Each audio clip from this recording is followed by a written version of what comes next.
Okay, so we are recording and we're live streaming on YouTube. It is, what time is it? It is 3:04.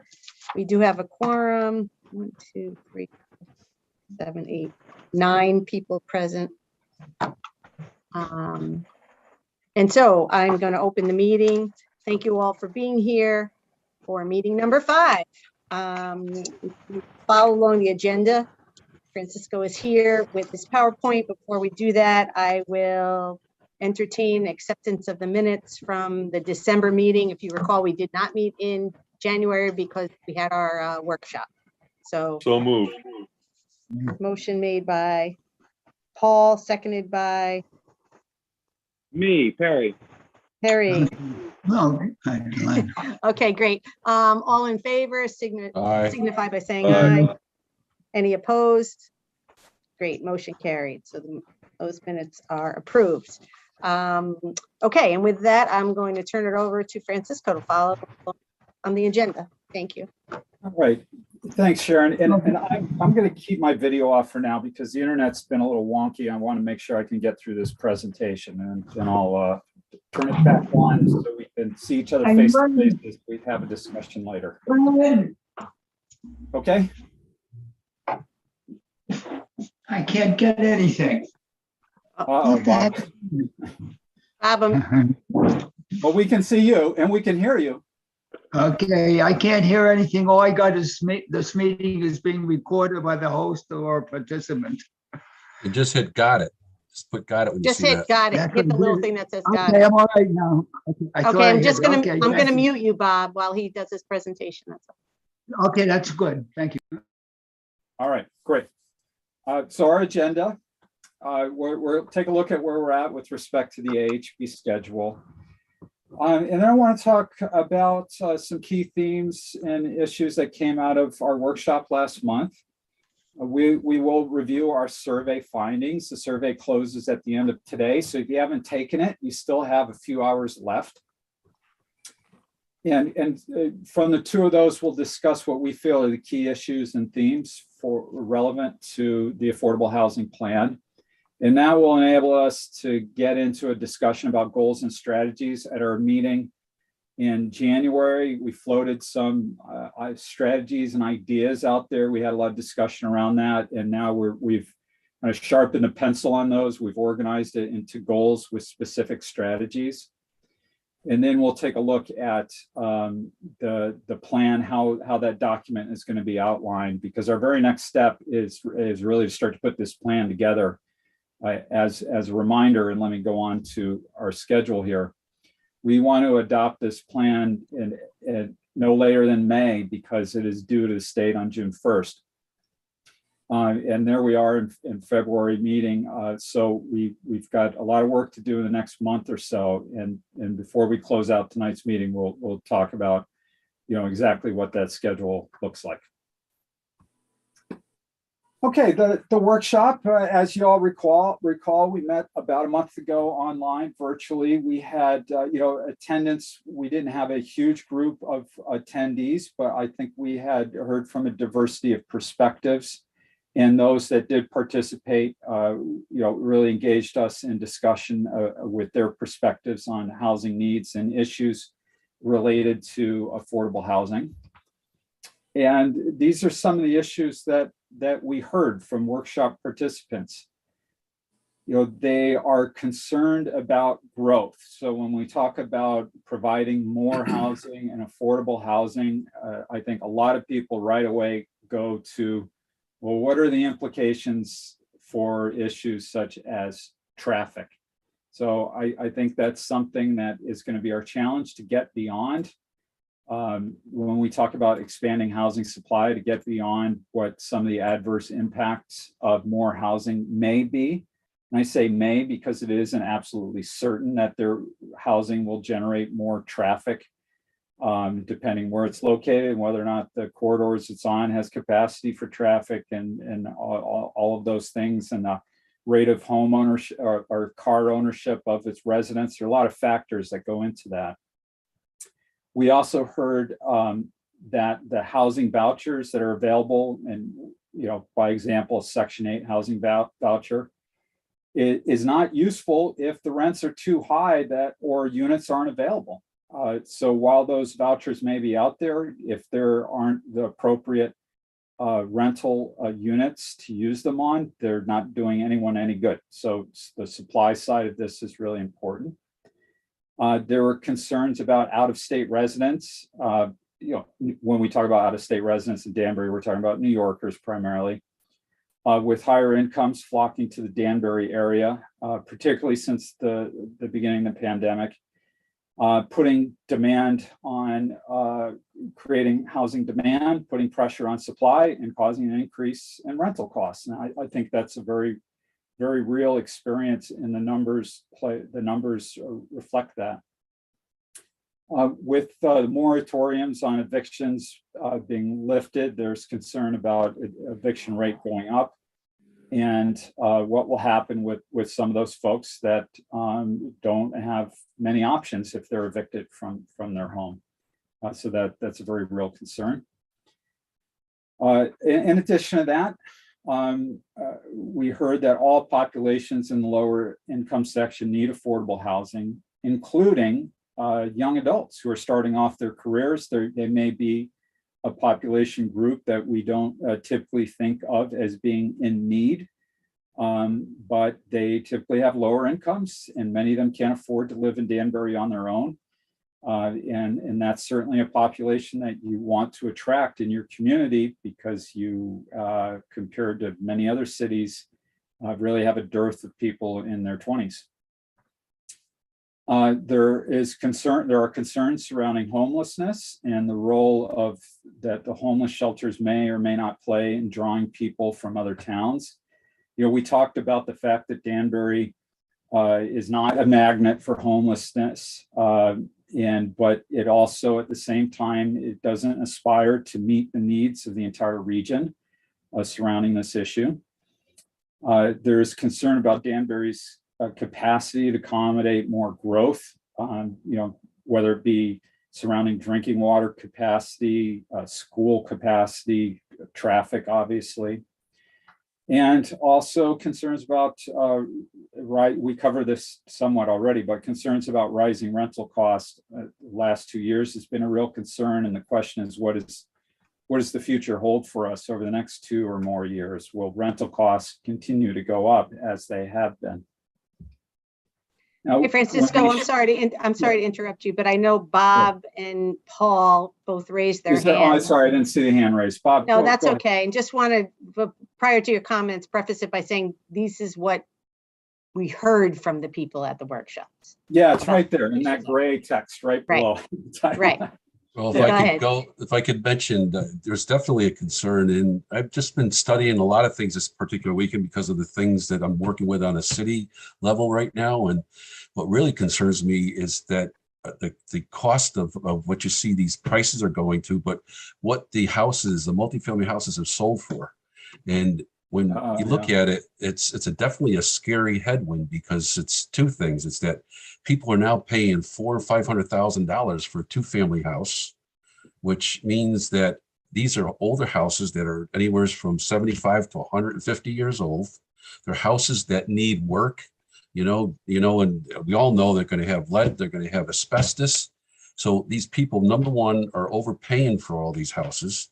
And number two is that it doesn't leave them any leeway to be able to go back to a bank and say, okay, I just spent $600,000, which you can see on MLS today, for a 2-family house, and now I need another $200,000 to gut it and make it so that I can put a family in there.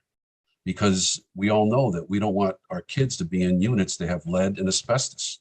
So Right. I don't know if people are thinking about it, but it's something we should be thinking about it. And we should be knowing that this is a very strong headwind, that not only are you going to see rising costs, but because you've seen rising prices, I believe that in the near future, you're going to see the quality of housing is going to start to dip. And I don't know what we can do about it. So as a collective audience here, we need to talk about that. And I don't know if it's something that Sharon needs to put her hands around, but just know that when people are overspending for houses, they don't have the capacity or the ability to improve them. So what you have is what you got. And it's only going to get worse as these houses just get less in repair. Does Bob, let anyone, me ask you this. Do you think it's investors that are snatching up these houses at a high price for? it's everyone. A lot of Yeah. a lot of them are Brazilians and they just have come over. They've made a lot of money and it's a lot of cash. There are more cash deals going down. Joe Safi is a great friend of mine. I went to his desk and I said, Joe, I've never seen your desk so clear. He said, Bob, there's nothing to sell. There's no closings. Everything goes on the market and one day it's sold. And they want, and let's put it this way, in Franklin Street, everyone knows those houses that don't even have a backyard. They have that one house on the market right now for $525,000. I wouldn't put I wouldn't put the dog pound there. And yet they want $525,000 and then you're going to put families in there. And it scares the hell out of me. But because we are the affordable housing people, we should be looking front. We are the mature ones that should know that we have a headwind. What are we going to do about this going down the line? When 1 year, 2 years, 3 years down the line, we have a bunch of these old houses that were overpriced, overpaid for, and people aren't taking care of them. What is that going to do for the city? And so you're concerned about the values might not being there with the sales price and the lack of equity that's available to draw upon to reinvest and maintain the property. Exactly. Yeah. Exactly. Okay. All right. Was there someone else trying to get in there? I'm sorry. Paul, did you want to say something? Yeah, no, I didn't have my hand up, but Oh, gee, sorry. guys, if you're going to ask me to talk, I'll be happy to chat. No, Well, we change our mind. No, I'm just kidding. Yeah, I was going to say I'm beginning to think there's no ceiling either on prices or rents, just in my business. It's almost as if I can't ask too much for an apartment. There is money pouring into this town. A couple of years ago, some guys that I didn't know, I just bumped into them, had bought some property near me. And they were from New York and made a pile of money in New York doing God knows what. And they decided to invest their money in Danbury, which they did. They bought a bunch of houses in Danbury. And I keep seeing people come in here with money buying houses. They're not institutional investors. They're just people with money that have to put it someplace. And they've heard good things about Danbury. This is really good news for us. Not so great news for people on a panel like the Affordable Housing Commission, because it makes our work that much harder. But there's obviously that's a downside, but I think there's tremendous upside here that will make itself known in the next couple of years, because we are doing so well. It gives us options, including options to somehow accommodate people with housing needs. Because I just got to tell you, if you were living in a shrinking community, a financially shrinking community, not only would you have less in revenue, but you would have much higher expenditures. And finding affordable housing in a shrinking community, it was next to impossible. I lived in Hartford in the 90s. It was the hardship that they went through to accommodate their population was astronomically higher than what we're going through. I think there's an upside here, but Bob is right. Right now we're in a really weird spot where there's nothing, there's no bottom, there's no floor. It's just shooting up. It's just up and up and up. There's no ceiling. So it's going to make at the moment, next 18 months, it's going to make handling this population. Francisco had mentioned what good are vouchers if there is no inventory. And I think the limit on single bedroom apartments is 1431 right now. And that if a landlord is giving away apartments for 1430, he's just taking the loss because he feels like being a nice guy. You can get 1800 for those easily. Nobody even blinks. And that puts it well outside, hundreds of dollars outside the voucher thing. So yeah, inventory for vouchers the voucher system is going to have to be looked at. And I think they already are. I think that and I'll wind this up. I'm hearing from people with vouchers that the housing authority is giving them permission to look now outside of Danbury, because Danbury, they've pretty much given up on getting a $1,400 voucher into an $1,800 apartment. Okay, thank you, Paul. Anyone else before we move on? Yeah, just a quick comment. Sharon said something about looking into ARPA funds to support affordable housing programs. Are there any CHODO organizations in Danbury that would have like direct access to the ARPA home set aside funding, or would it have to be the city of Danbury going directly for that and then distributing it? We haven't figured any of that out yet, so I don't want to get into the weeds about use of the money. We have indicated that there's programs, affordable housing programs with potential eligibility to use the ARPA funds, and that will have to go through a vetting process at the next level before there's any allocation of Danbury's ARPA funding for that, a project like that, and that has not occurred yet. So I don't have any answers for that. Thank you. Okay. Go ahead, Francisco. Well, yeah, let's presentation. Yeah. Yeah, let's move on to some of the ideas that surface after our discussion about issues. Oh, well, first, we talked about the need for senior housing, retired senior and senior housing in Danbury. And that group, that cohort of folks should be considered along with everyone else in the affordable housing plan. And that's come up. The subject of housing for Danbury seniors and elderly has come up more than one occasion, more than one forum, and I agree that it's an important issue and an important part of the solution. More importantly, consider establishing requirements for the inclusion of affordable housing in new development. That was an idea. We'll talk about that a little bit more. Bolster the state rental voucher program. Now, as a reminder, this is what we heard from workshop participants. I'm not sure, what kind of position the city would be in to affect any change in that area, but we've already talked about how the limited utility of those vouchers if the rental costs are just too high to use them. The city should coordinate with surrounding towns to increase their affordable units. So this does suggest that this needs to also be a regional effort, and the region, that being West Cog, is going through a process. They've released a draft plan that's taking a more regional approach to affordable housing development. So I hope that there will be some success that comes out of that regional approach. To place affordable housing in areas near transit and economic centers and change the zoning regulations as needed to support that goal. And this is not a new idea. This is an idea. It was really the seeds for it were planted in the TOD plan and other plans as well. And I think we're all agreed that this is an idea that makes a lot of sense. Okay, next slide. Sorry. There should be no place off limits for affordable housing. So that comes around a discussion about what geographic areas of town should we concentrate on. And some people are of the mindset or opinion that all of Danbury should be available to affordable housing.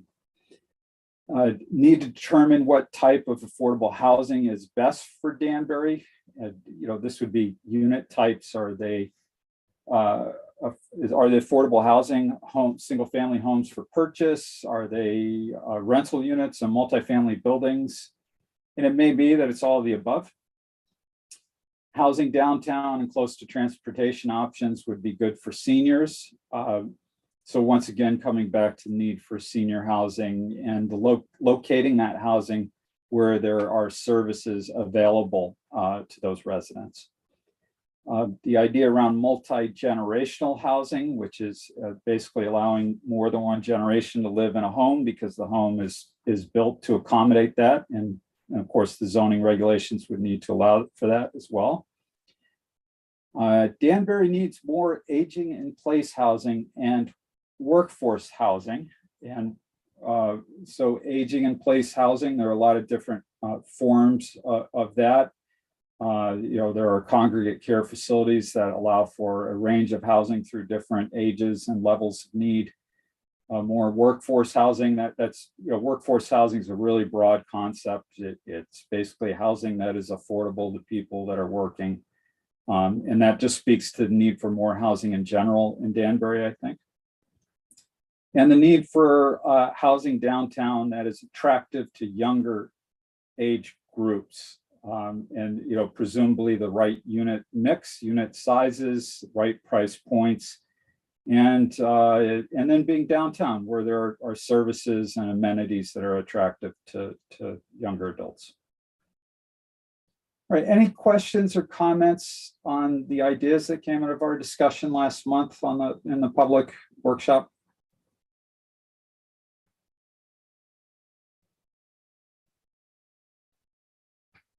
Okay. All right, well, let's continue on to the survey results. Or first, I forgot, I apologize. We did put the vision statement out in front of people in the workshop, and we had some pretty good feedback. I think many people were very supportive of it. We had some very pointed direction from participants. And here are the two comments that I think were really most relevant. The use of inclusion in all residents, one person said that struck them as redundant. And another person thought after inclusion and equity, we should basically put a period where that comment is after equity, because by its nature, inclusion and equity are kind of cover the same ground that lower incomes covers. So given the feedback we had, I want to open it back up to all of you to let me know if you think we should make any revisions to this vision statement, or are we sticking with it as is? Go ahead, Bob. Hi, Francisco. Well, being the conversation that I brought up when we first started, can we throw in Danbury will foster sustainable quality growth of quality housing? And throw in quality. We just don't want just housing. Now I'm scared about the future. I want us to make sure that we are promoting quality housing, not just housing. I think that should be part of our draft. And quality. So the growth of quality housing that will accommodate. I just want quality in there. I want Danbury to be the best it can be. And I just don't want us to accept whatever just because people think that we need affordable housing. So they're going to give us the crap and say, okay, we have these 110-year-old houses and you can have it, but I want $1,600 a month. I just don't want it to get to that. What does everyone think about adding quality to that? Any downsides to adding that qualifier? Works for me. Yeah. Okay. Hello? Do we need Hello? do we need the word affordable in there? It's actually a genuine question. I don't know that we do, but if we ended that last sentence where equity is, which is fine, just don't know if we want the word affordable in there anywhere. Wasn't Affordable that- or affordability, maybe? Or maybe like foster the sustainable growth of quality, affordable housing. Or maybe, yeah, and maybe you don't want the word affordable in there intentionally, which is totally fine too. Is that kind of redundant though? Because they know that this is an affordable housing project we're working on. Possibly.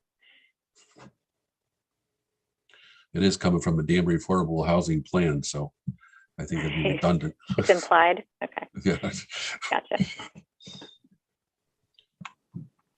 Yeah, I know Denise had some comments in the chat as well about not adding the quality, and I'm not sure I disagree with her. I mean, I think that's implied as well. I mean, we want it to be good quality housing. I mean, why would you want something else? Why would you have a vision for something else? So I'm not sure we need to add that, but I'll defer to the group. Well, I think the word quality suggests that we want something that's going to be long lasting and it's not going to fall apart. And, I think, there's affordable housing and some's better than others. And I think that what Bob was trying to suggest was that, we want something that's going to be long lasting and dignified, not just, bottom of the barrel, minimal acceptable. I've spent a career building housing that didn't have to be the quality that it was, but raise the bar. And that's what I've been trying to do for 35 years, guys, to bring the quality of housing in Danbury to a higher level so that we don't accept less than what we should have. And I think that should be across the board, that people coming into Danbury know, hey, you come to Danbury, you're going to have to build quality. They're just going to not going to accept it. And that should be in everything we do, that they know that we expect developers, builders, that we're just not going to take anything. I'd like Bob, to. go ahead. Go ahead, Bob. Okay, the word quality is, okay, just what is meant by quality. I think it's assumed, but it seems to me that we have all this in our building codes and what the city inspection does and so forth. I would, as an ex-council member, I hope that we had provided the laws necessary to provide equality. I don't know if it's necessary, is what you're saying. I think the big thing is the laws that we have, that including city inspections and so forth. That's basically assume that's what they're doing. But I mean, does it really, if it really is a point that people feel that should also be mentioned, I have no problem with it. But like I said, I assume it's done because I figured that's why we have all the inspections and so forth. Yeah, I'm just going to ask, let's just have a conversation, try to get, with all due respect to everybody, and I've done it too, but it's easier not to be in the chat, because then we're in the chat and we're talking at the same time. And so if you have a comment, I'd be better off for us to just talk about it, I think. Okay. So I apologize for doing that as well. So it's just easier to track. I'm also not sure that the YouTube picks up the chat so much as their conversations. So it's probably better to Right. Denver Quality housing. I'm okay with the growth of quality housing. Again, I think it's implied, and I agree with Bob Tabersek there. We have codes. We can't mandate you have to put crown mold in your apartment because it's, a better quality, some may think that's a better quality and upgrade or something like that. I mean, there are building codes and they have to meet those codes. And I don't know how we would determine the quality from a planning perspective, because that's just not the details that we get into, honestly. But again, I'll defer if you're Once comfortable again, with it. this is our vision. This is what we want. Maybe this isn't what we're going to get, but this is what we should strive for. Our vision should be that we're going to give, and I don't care about no one's going to do crown molding. I'm just saying, I don't know what you meant by like quality. No, the quality is that I'm going to be able to get apartments in town that I don't have to worry about putting children in. I want to make sure that someone's watching out, that it's not filled with lead and asbestos, and these people are going in there because they threw paint on it, that these places are just not acceptable. And as I said, they're paying so much money to buy these places. There's no fringe benefit for them to be able to put another $200,000 of value they're never going to get to fix up the way they should to make these really acceptable. That's the concern. So that the last houses that you've seen sold in the last 12 to 18 months that are overpriced, there's no money to spend to fix them up. So get ready that when you're driving down the street in another year or 2 years, you can say, wow, what's going on with the street? It doesn't look like it's on the upswing. It looks like it's on the downswing. That's what I'm trying to say. That's it. I mean, I've been in this business for 45 years. And that's been my brand, to take old, build new. But I've worked so hard to build the level of Danbury so that you wouldn't accept less. And I would expect that would be the way we go for the future, that we want better. We want better. We want to be better. Or I'm in the wrong person.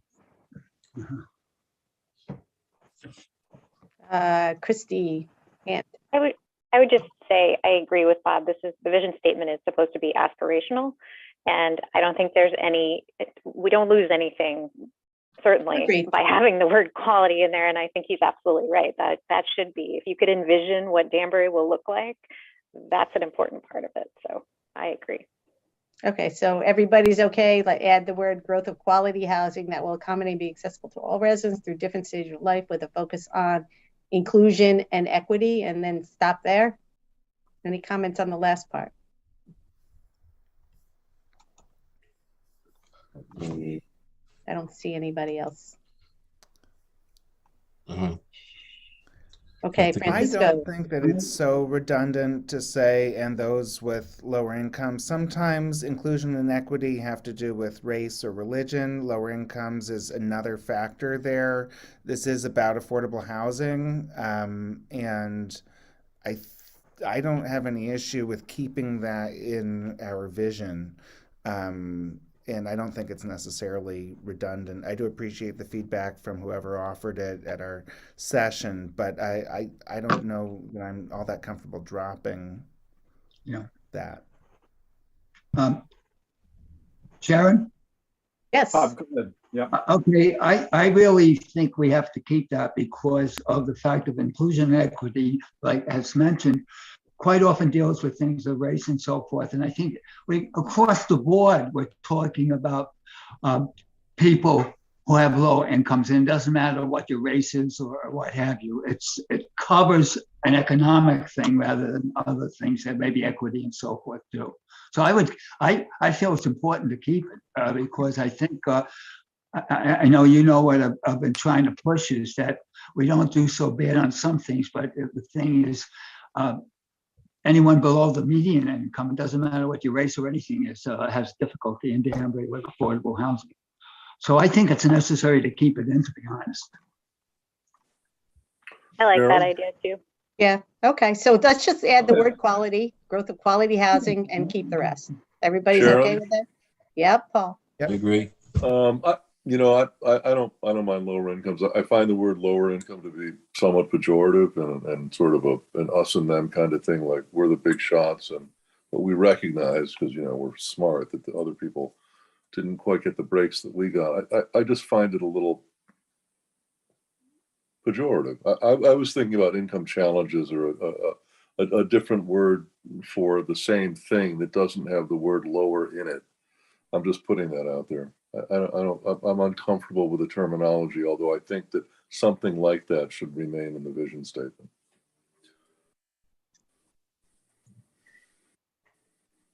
Okay. Well, Well, we why could don't we just do say this? Why focus don't on we use the inclusion, word equity, and affordability. I mean, does that sound as pejorative? I mean, it still keeps the concept in there, but Oh yeah, that's a home run. I love that.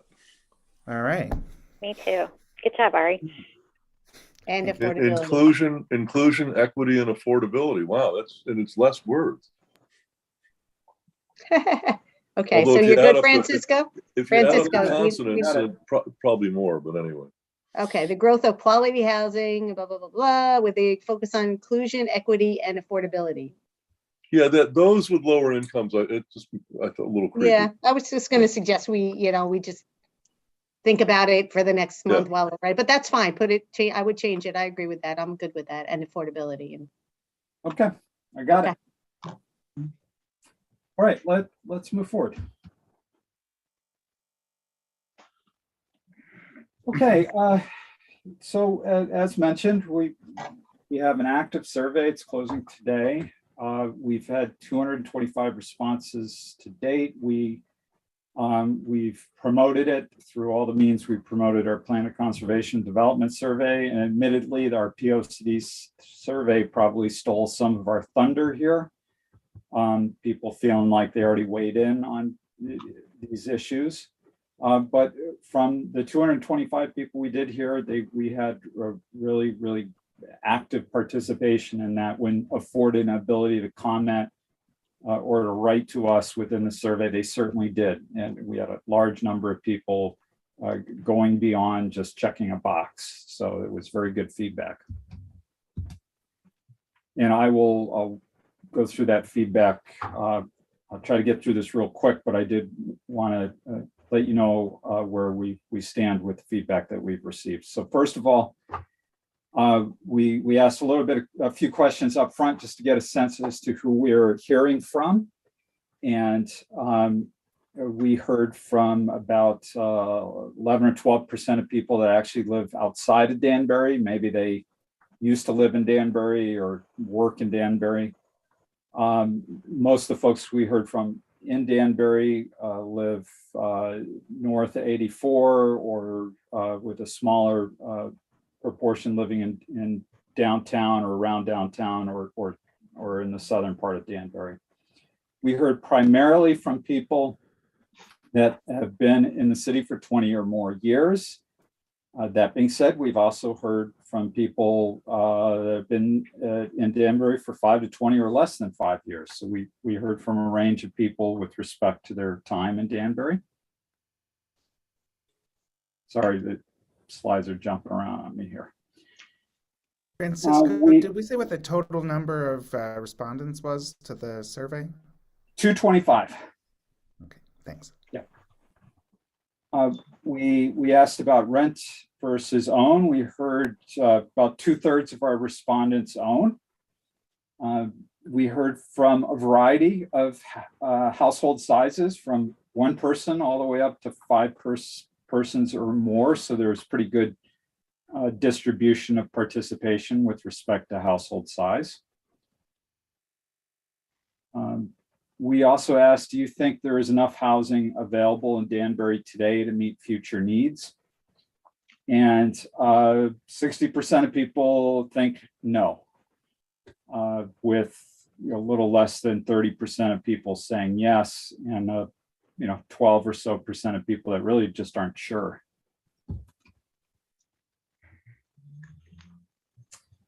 We also asked, do you think that housing in Danbury is affordable for the average resident?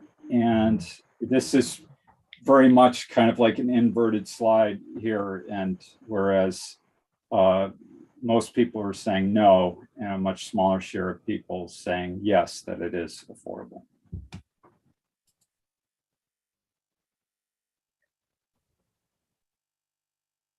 All right. My slides just are not advancing predictably. Okay, here we go.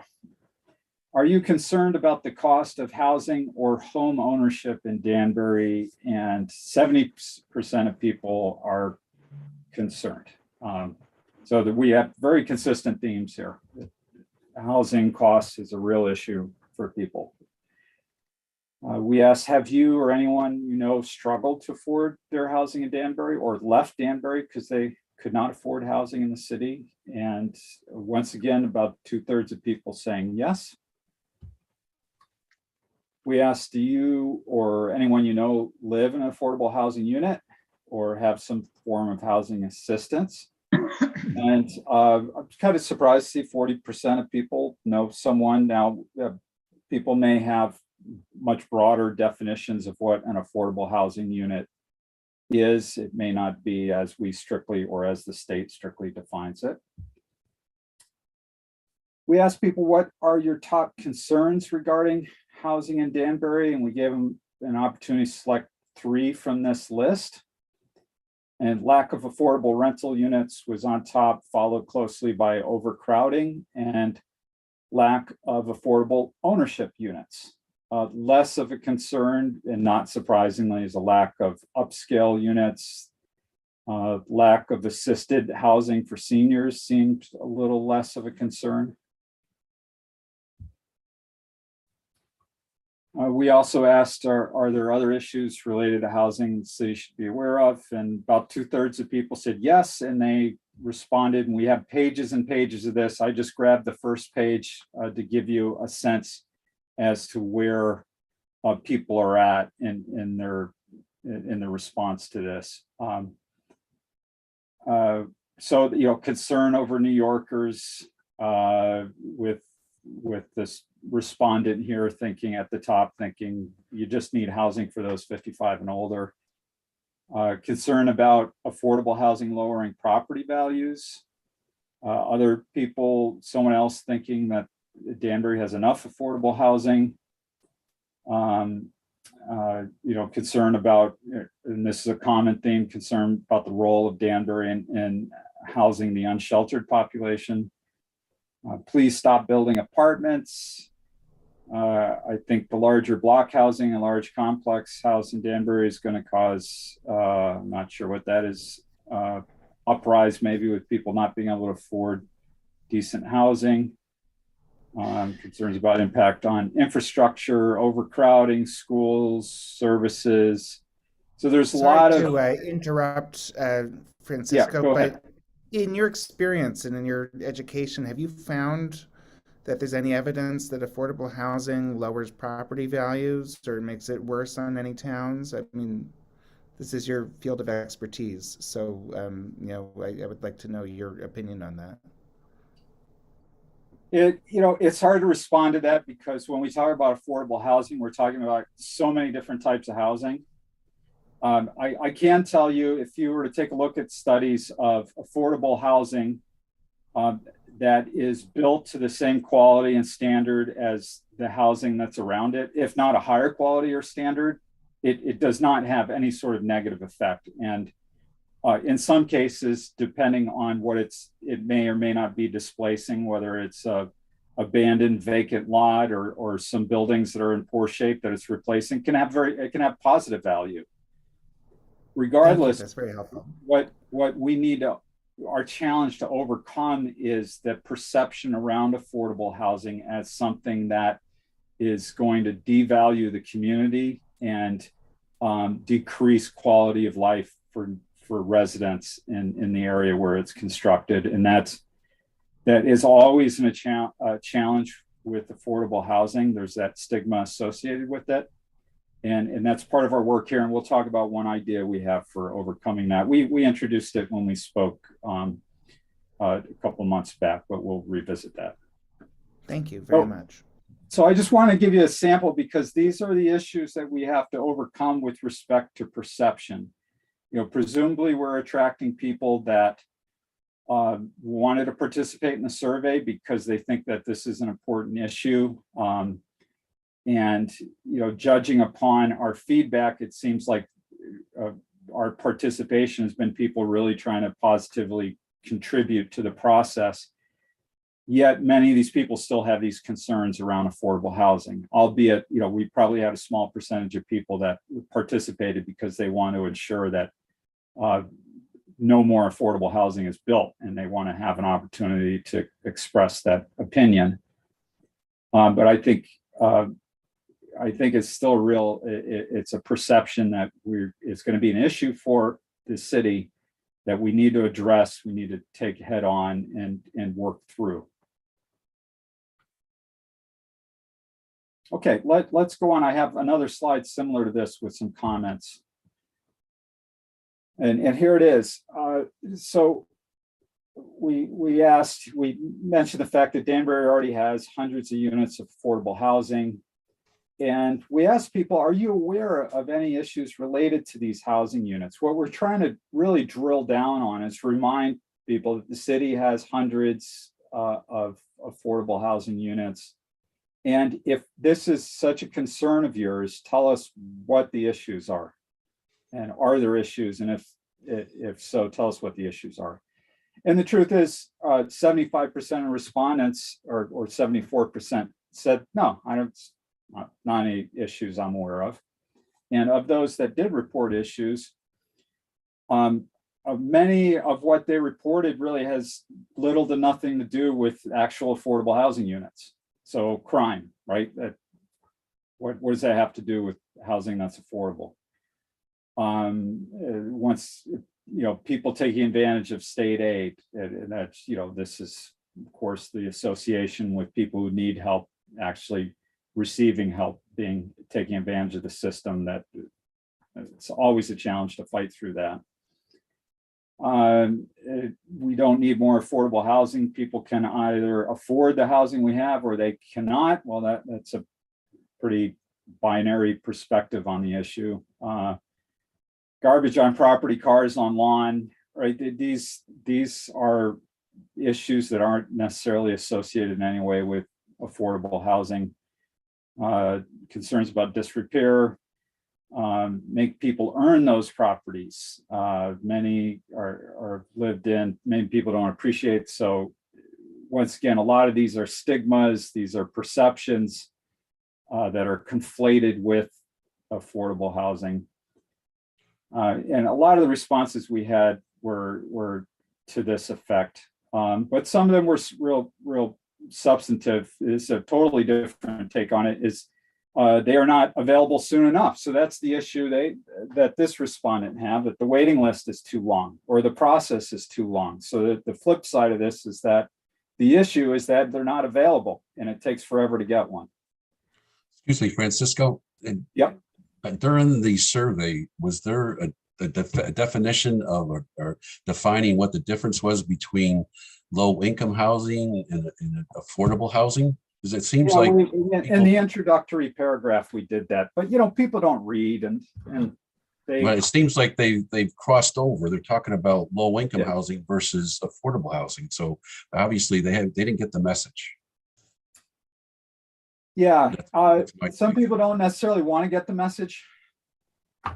We can make the information available to them, but they have a hard time taking it in because they have something they need to say first. I think so that speaks to the need for education and a campaign surrounding this issue, and that is one of the strategies that we're recommending, is to distinguish affordable housing, whether it be affordable home ownership, affordable rental units, deed restricted, voucher units, whatever it may be.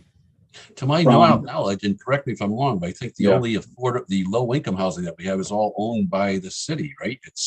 We don't have any other low. Sharon, is that correct? That we don't have, other than the city owns low income housing, but you don't have a process to put low income housing out to developers, right?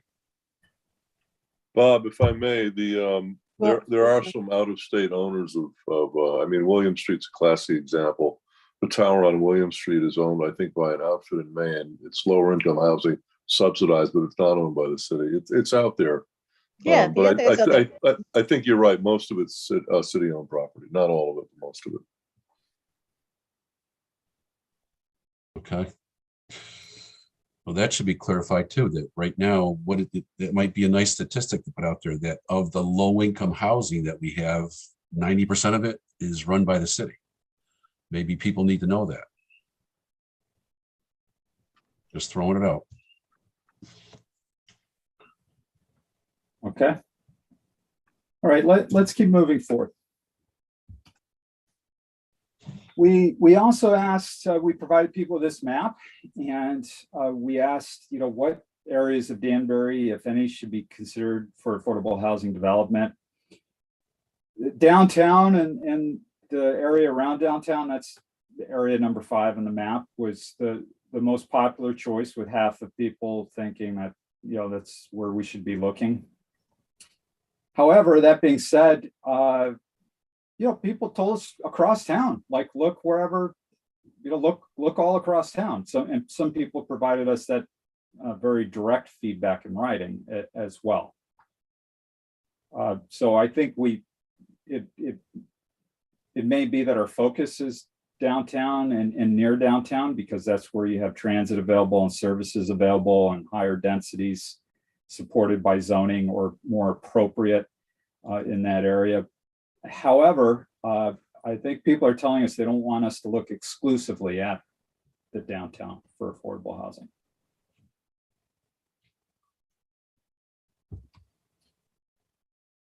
Okay, this one's, I'm going to try to walk you through the responses on this. It's a little harder to read.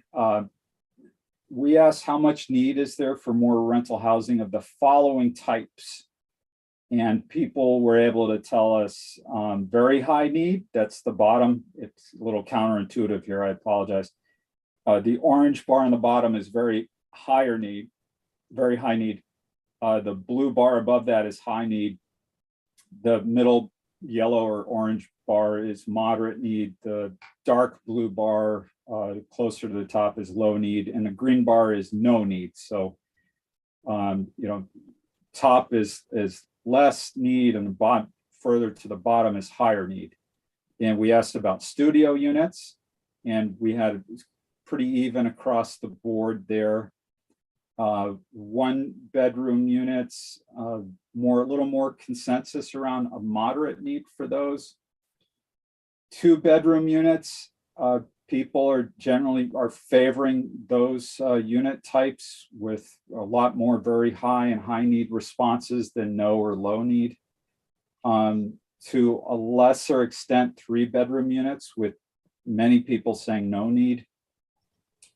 4-bedroom units was kind of evenly split, although people were a little less favorable to 4-bedroom units. When we asked about senior age-restricted housing, that people expressed the thought that there's a lot more need for that. And then finally, affordable units, affordable housing plan, of course, and very high need. Yet at the same time, we're somewhat split, and I think that's owing to the fact we had a percentage of people participating that really are participating to tell us the town has enough affordable housing. And so we heard a lot of people telling us no need on this as well with respect to affordable units. We asked about what kind of impact people thought that more rental housing units would have, positive, negative, or no. And more than half people thought positive. However, around 36% of people thought more rental units would have a negative impact. And then this is a similar question to the one we asked before about rental units. This is about ownership housing. And we asked what types, and the same setup where at the top is less need, towards the bottom is more need. 1 to 3 bedroom houses seemed like people were more positive about a need for that. Less so for 4+ bedroom houses. Townhouses seemed pretty split, with people kind of leaning towards less of a need for more. Definitely not luxury homes. Senior age restricted housing, very evenly split, although leaning towards more need for that. And affordable homes, deed restricted affordable ownership homes, people leaning towards more need for that. But once again, about 20% of people telling us there's no need for more. And we also asked, what impact do you think more ownership housing units would have? And very similar to the rental question, about 75% said positive, and however, much smaller shares said negative impact, only around 13% or so. So ownership housing definitely perceived better than with respect to not having an adverse impact than rental housing. Okay, so gathering up all what we heard from our workshop and the survey and our work over the past few months, there are some key issues and themes that we put down here on this slide to try to summarize everything we heard. And cost and availability of housing, very obviously. Displacement of residents and an increase in rental costs due to influx of residents from outside of Danbury. Concerns about overcrowding. Concern about impact of development on schools and city services. The perception that affordable housing lowers property values. Needs of the city's most vulnerable residents versus concern about attracting those with need. Need for housing for all age groups, with emphasis on seniors and young adults. The downtown area being most desirable for more housing, but the entire city should be considered. Need for a greater variety of housing to meet needs. Okay, any questions on those key themes that emerged from our outreach?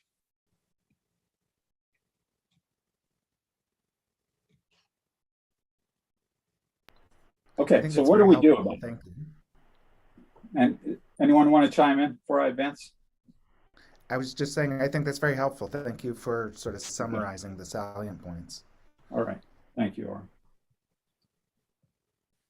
All right, so what do we do? Well, the plan is going to have some goals, and it doesn't need to be these exact goals. We're putting it in front of you to get your feedback. And these goals are going to be supported by strategies. And those strategies will include action items, are basically some of the steps the city and others can take as part of a strategy to achieve these goals. So let's start with the goals, and then we'll get into the specific strategies that we're recommending to achieve these goals. But first, tell me what you think. Goal 1 is to increase the supply and range of affordable housing in Danbury and maintain an affordable housing supply in excess of 10%.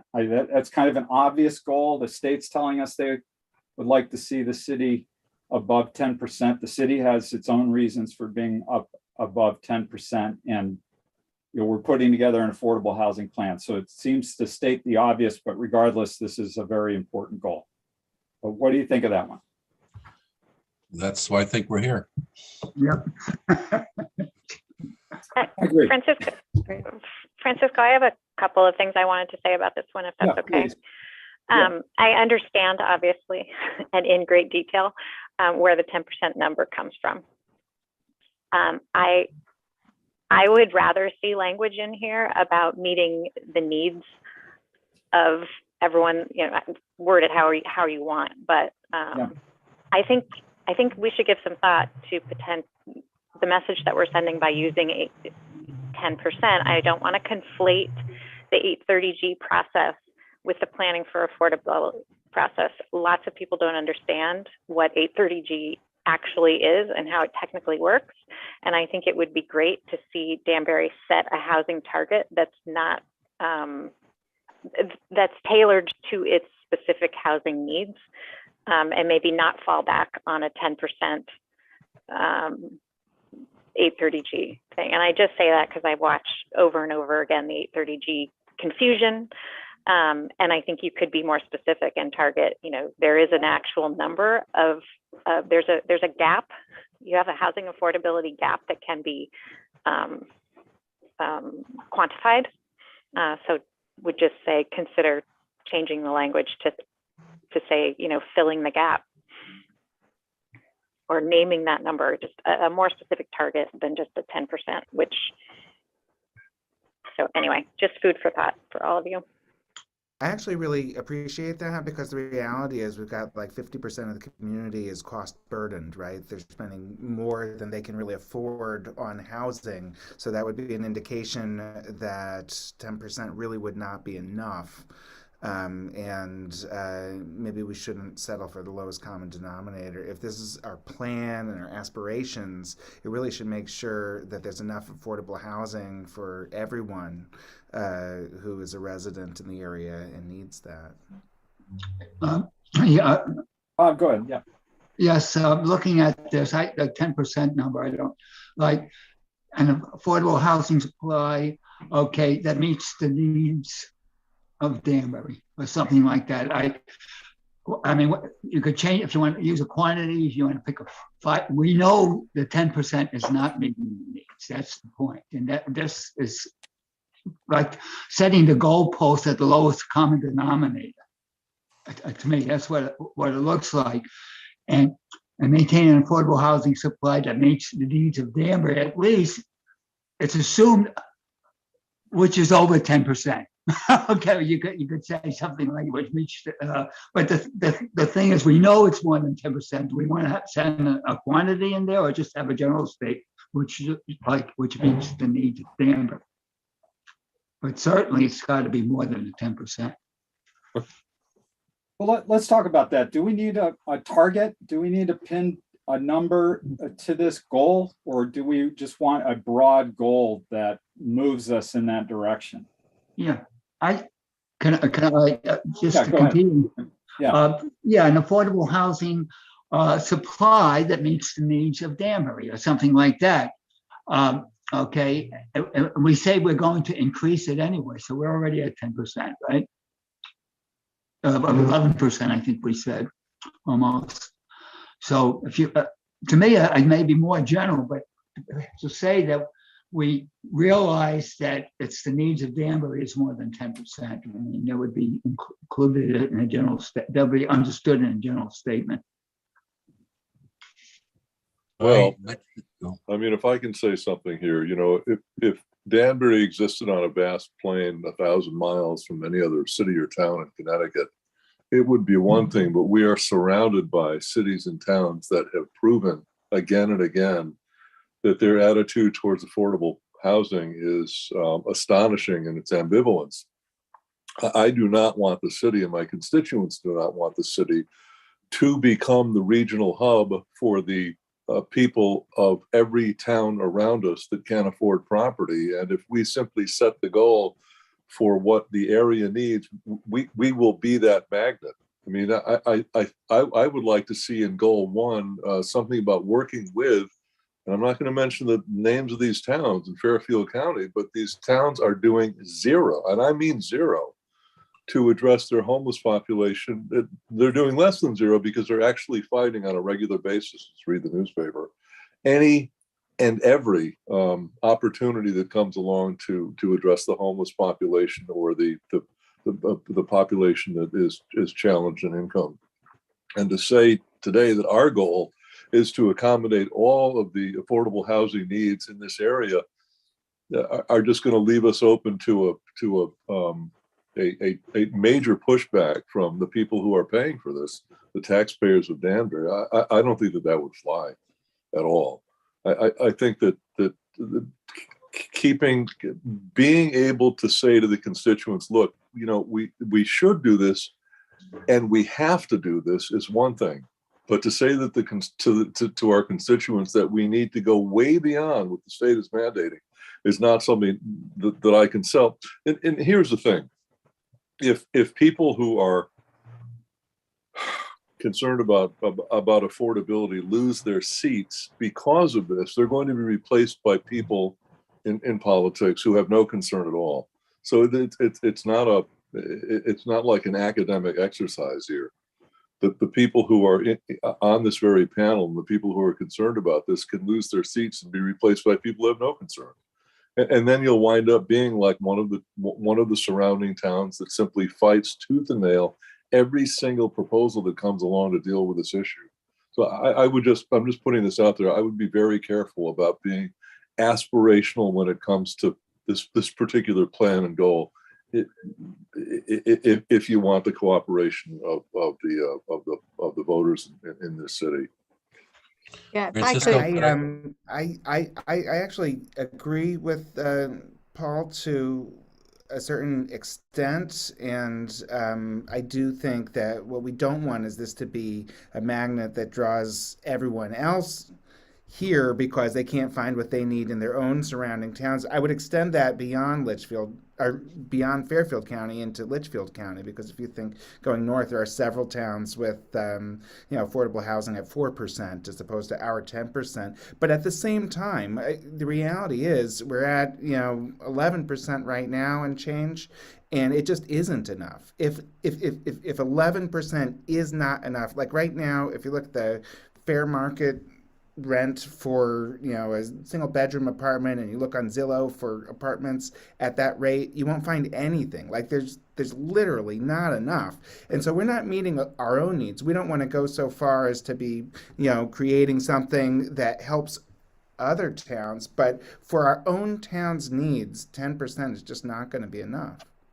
but I mean, I have to interject a little in here because the 10, and I understand, I respect what everyone's saying, but, and I know the 830G statute very well myself, but there are implications when, the state says everybody needs to be at 10, and if you're not at 10, what can happen? So I think a goal is to increase the supply and range and ensure that we're in excess of 10, because what happens when you're not in excess of 10 will really upset the zoning scheme for the whole entire city. But Sharon, the state doesn't mandate 10%. That's what I'm saying. We have to stop comparing that 830G. That's not a mandated percent. I think we should be looking at, you can calculate, and I know you have, the exact number of people who are you know, you can choose your cost band, but you can calculate the unit gap. Why wouldn't you base your recommended plan goals on the number of units you know you need? Because I don't know, I mean, I don't know that in even, and we'll get to this when we get to the, to one of the strategies, that even if that were to be implemented, you would just, it would be hard to get that. Say the gap is, I'm just pulling a number because I don't have the number. Say the gap is, you know, 2,500 units.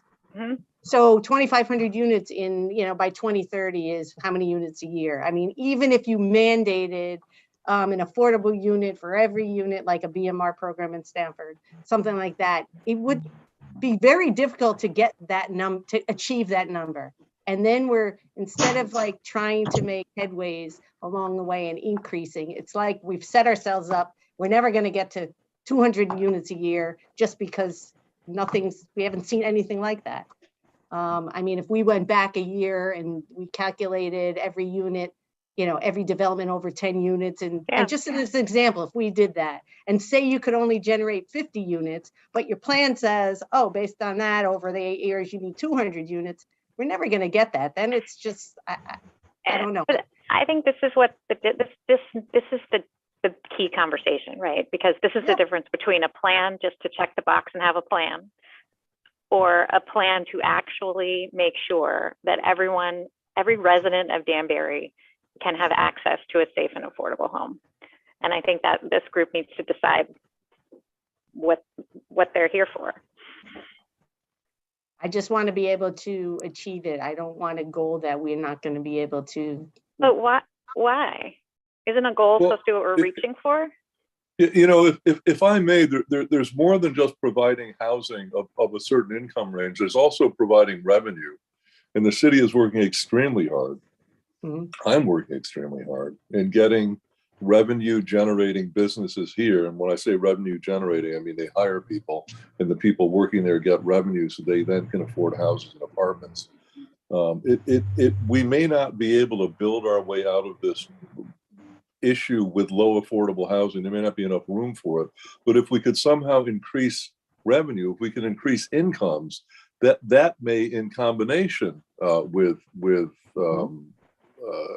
some of these plans for lower or deed restricted housing, those two things together may provide us with enough leverage to get most of the people out of this situation. So it may not just be doing affordable housing in terms of the actual structure itself. It may be the plan probably should have to include an economic a portion of that also, and making sure the city is very focused, and we are very focused, maybe more focused than other cities. I'm being rhetorical. We are more focused than other cities in getting higher paying jobs in this area, so that the people who live here can afford to actually live here. That's part of the whole process. Can I mention something? Thank you for the floor.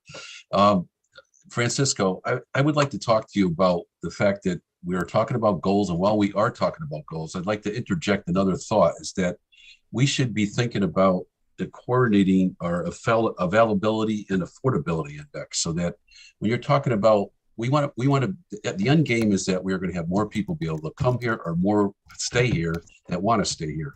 So we should have our own type of affordability index that, okay, despite what the state says, what does it take to live in Danbury and to have a one-bedroom apartment and using no more than 30% of your income? That's what we should be. We should have a focus that we have an affordability index that we are working to stride for, so that we can keep the kids that are making $18, $20, and $22 an hour. I don't know if that's enough to equate to what we're looking at for the affordable amounts that even the state has as guidelines.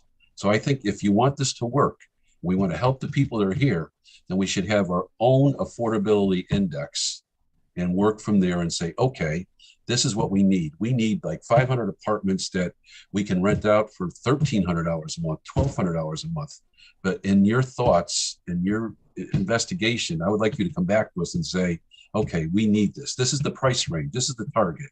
The price point, if you want to keep the younger kids here, 22 to 28, 38, then you better have $1,400 a month, including utilities, to come back to us with. And that's our target. Because right now we're talking about affordable housing, but who are we going to get? Who's going to be affordable? We can't go with state guidelines because, quite frankly, they're higher than what these people are actually making.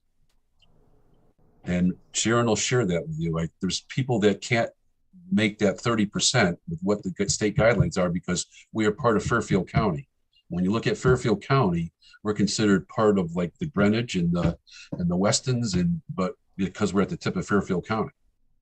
Now, once you go over to Litchfield, then all of a sudden, Ari will tell you, well, he doesn't know, but I can tell you as a builder that all of a sudden that changes for the rental concept as well as the affordability.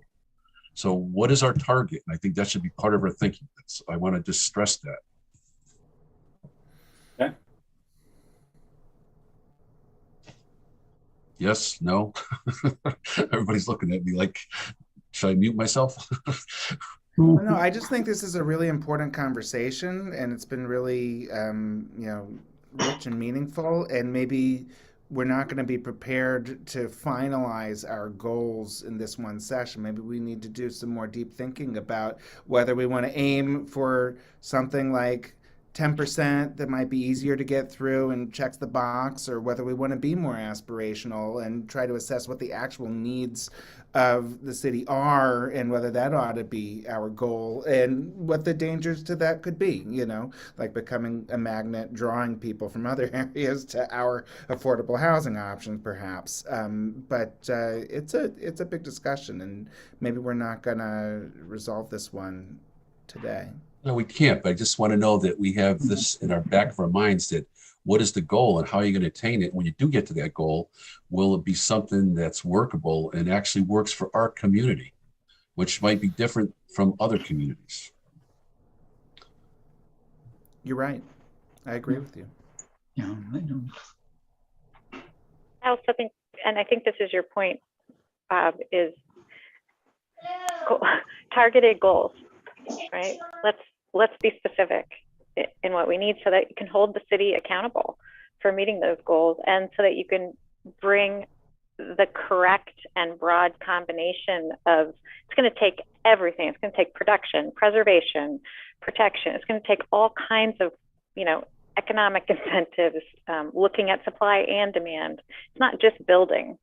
And so I think, for a plan to be actionable in a meaningful way here, yeah, it's more than just a simple 10% of buildings. I don't know. I think it's much more complex than that.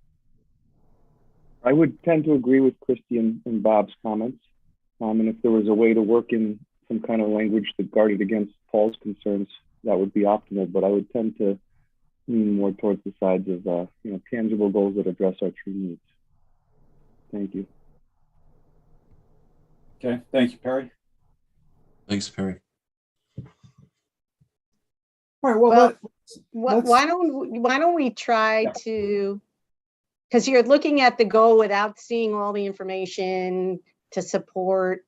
I mean, let's just, I guess, talk about these four, but understand that, and we'll get to this when he shows you what the strategies could be under each, and then the outline. And once you see the whole plan, you may be able to go back and tweak the language a little bit, but you will have some more context to just, one sentence, which is kind of what we're all just kind of picking apart. And I need to remind you, this thing has to, and if you work backwards from June, this needs to get approved in May, and we're basically in March, and we need to be writing this to get it to you for next month, so we can have our public meeting, which I'm advocating for, because I think we need to be, it's not a requirement, but I think we need to do that. And we can tweak things along the way, but let's look at it in the bigger picture, not just, this one sentence. So I think, Sharon, along those lines, I hate to suggest this, but maybe we need a few more meetings to make sure that we do the process justice. Maybe once a month isn't sufficient at this stage of the game if we're still going to have that goal of completing this on the timeline. And also, I wonder whether it might be possible to get these presentations like a week in advance of the meeting so we have a chance to review them and sort of pre-think some of this. It feels like we're kind of put on the spot in an hour and a half to confront an issue and solve a problem. But if we had some of these suggestions earlier, we'd have a little more time to sort of process them, and it might be even more productive when we do these sessions. Well, yeah, and you'll see, again, we can talk about that. I mean, Francisco and his team need time to put all this together in the outline that we'll get to. But you'll see under the strategies, those are the things that we've talked about. And, we started talking about in December. So it's just, I think we need to give him this time, through March. And then if we need to meet once every 2 weeks to get through it, that's obviously fine with us. But we need to kind of get this outline and get this plan and get him writing. He needs to pull all the information together and so we can react to a plan. I really agree with Erie, though. If we could get information sooner so we could peruse it and look at it and have questions so that we're not wasting any time, that would be good. I think it just would move your system faster and quicker. Yeah, I mean, that's fine. It's just that we're on the tail end of things. So, we'll get you before the next meeting, we'll get you a draft of the plan, basically. I mean, That's where we are in this process. He needs to write the plan. We need to vet the plan and, look at it. And then we'll get it to you before the next meeting. But the strategies on how to achieve some of these goals, we've been talking about for 3 months. So you won't see anything like, wow, that's so new. That's just what it is. I mean, we've been talking about it for a while, but I think you need to see it in the bigger picture. It's just hard to say 1, 2, 3, go, 1, 2, 3, 4 goals right on one sheet and just be, oh yeah, I'm happy with all the wording in it. You need to see the whole thing together. Well, the question is, at what point will the whole big picture be done, and will we have any time to react to it? Well, we're gonna be looking at a draft at the end of March for a March meeting. You'll have a draft to look at before that meeting. Okay. And then we'll go through whatever comments this committee has before we have to file it in the town clerk's office in mid-April to have a mid-May planning commission meeting to get this thing adopted by June 1st. It must be adopted by June 1st. So, if we need additional meetings, between in March, in April, we can do that. But we'll file the plan as it is. You can make changes to it up until it gets adopted. And we can talk about that later once we get through this. But I think we need to look at the big picture, and it's hard to do that. It's hard to do it like this. You need to have the document with the goals and the strategies and all the background, how we got to it, and the numbers. We've talked through the numbers. RKG did their analysis. It's all been presented to you in previous meetings, and it'll be documented in the plan. So you'll have it all like a big picture. Looking forward to it. My concern is that it's not a semantic issue. This isn't, one of those things where we're like before when I used the word affordable and it sort of, like that was a semantic issue. But here it really is a question of goal. Is our goal to just stay above 10%, or is our goal to meet the needs of Danbury's residents? And maybe, I don't know how we can just wait and see a draft or something. Those are, I think, radically different goals. It seems like the needs of Danbury's residents would be minimally 20%, So because it's an urban area that has, a large population of people that do not make very much money, it seems that the need for affordable housing would be a lot larger than 10%, and that might be a minimum requirement for state purposes. But that might not be what Danbury needs, 10%. Maybe Danbury needs significantly more. I don't know that we need to settle on a specific number, but I do think we're going to have to reach some sort of consensus as to whether we're just going for the 10% bare minimum or whether we are actually setting the goal of providing enough affordable housing for Danbury's residents. Well, just an observation on my end. Affordable housing supply in excess of 10% denotes to me that number is a floor, not a ceiling. Right. So I think that you can say that it's at that point open-ended. We are, as the Affordable Housing Panel or Commission, determined to never see that number drop below 10%. But we have in no way, shape, or form are planning to limit that. We can go as high as we want, but again, it's not a ceiling. It's a floor. We're not going to go below it. And in excess of 10% to me means it could be 20 or 30 or 40. And I guess you could put a comma and to accommodate the needs of the residents, but I find in excess of 10% to mean what it says. It does, but by that logic, I mean, you could say in excess of 1%, and it could still be 80%, right? I don't know. Right, like, but 1% then 10% becomes here. the floor. No, it's just that 1% would become the floor, and we can't have a floor of 1% by state statute. We have.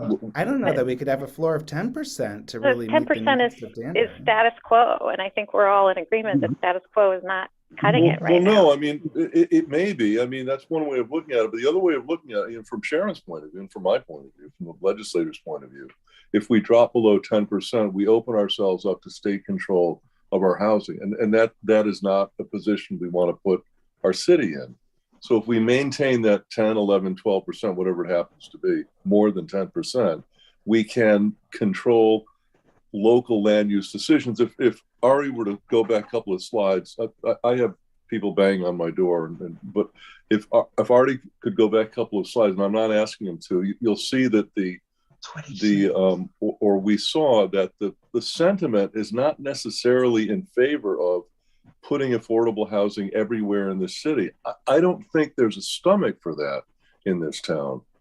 So I just don't. I don't think the people are with us on this program as much as maybe housing advocates would like, or perhaps even people in other communities in town like New Haven, Hartford, where I've lived, Waterbury, places like that, where it might be a little bit easier to get this through.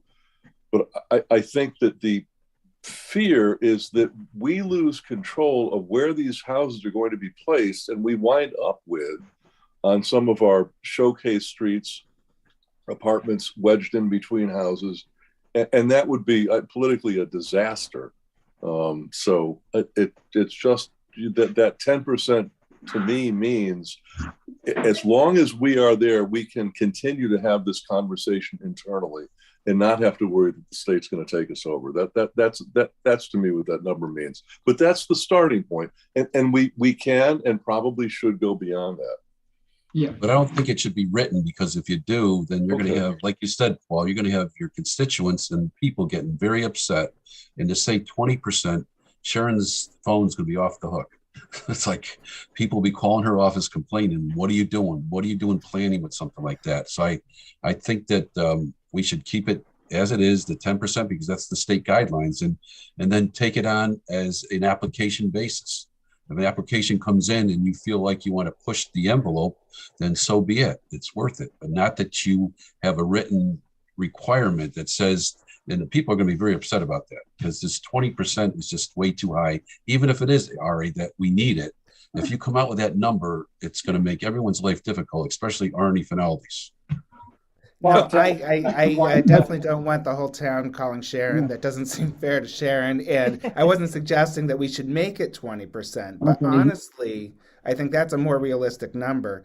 And maybe the language shouldn't say 10%. I mean, it depends. If our goal is just to get out of the state controlling where to put the affordable housing, then it's fine. But if our goal is to make sure that there's enough affordable housing for Danbury's residents, then that's what our goal ought to be. And it shouldn't just be All right, so about can we just whether say that we we're want to gonna, control where it's going to how be. about if we just say that we leave it, that we're just gonna at least maintain the required 10% that's required by the state of Connecticut? Oh, no. But it's not required. You All right, can't, Bob. it's Bob not required. Tabersack. Yes. Bob's been waiting patiently. Go ahead, Bob Tabersack. Okay, first of all, the 10% is the floor. It's the bottom. Okay. So I still see, I don't see any problem with just saying in excess of 10% leading to meeting the needs of Danbury citizens or something like that. That goal is, it's a moving goal trying to meet the needs. I don't see the big problem with adding that other phrase, but it's recognizable that the 10% is the floor. It's not the ceiling. I know, unless we want to put something like that in the wording.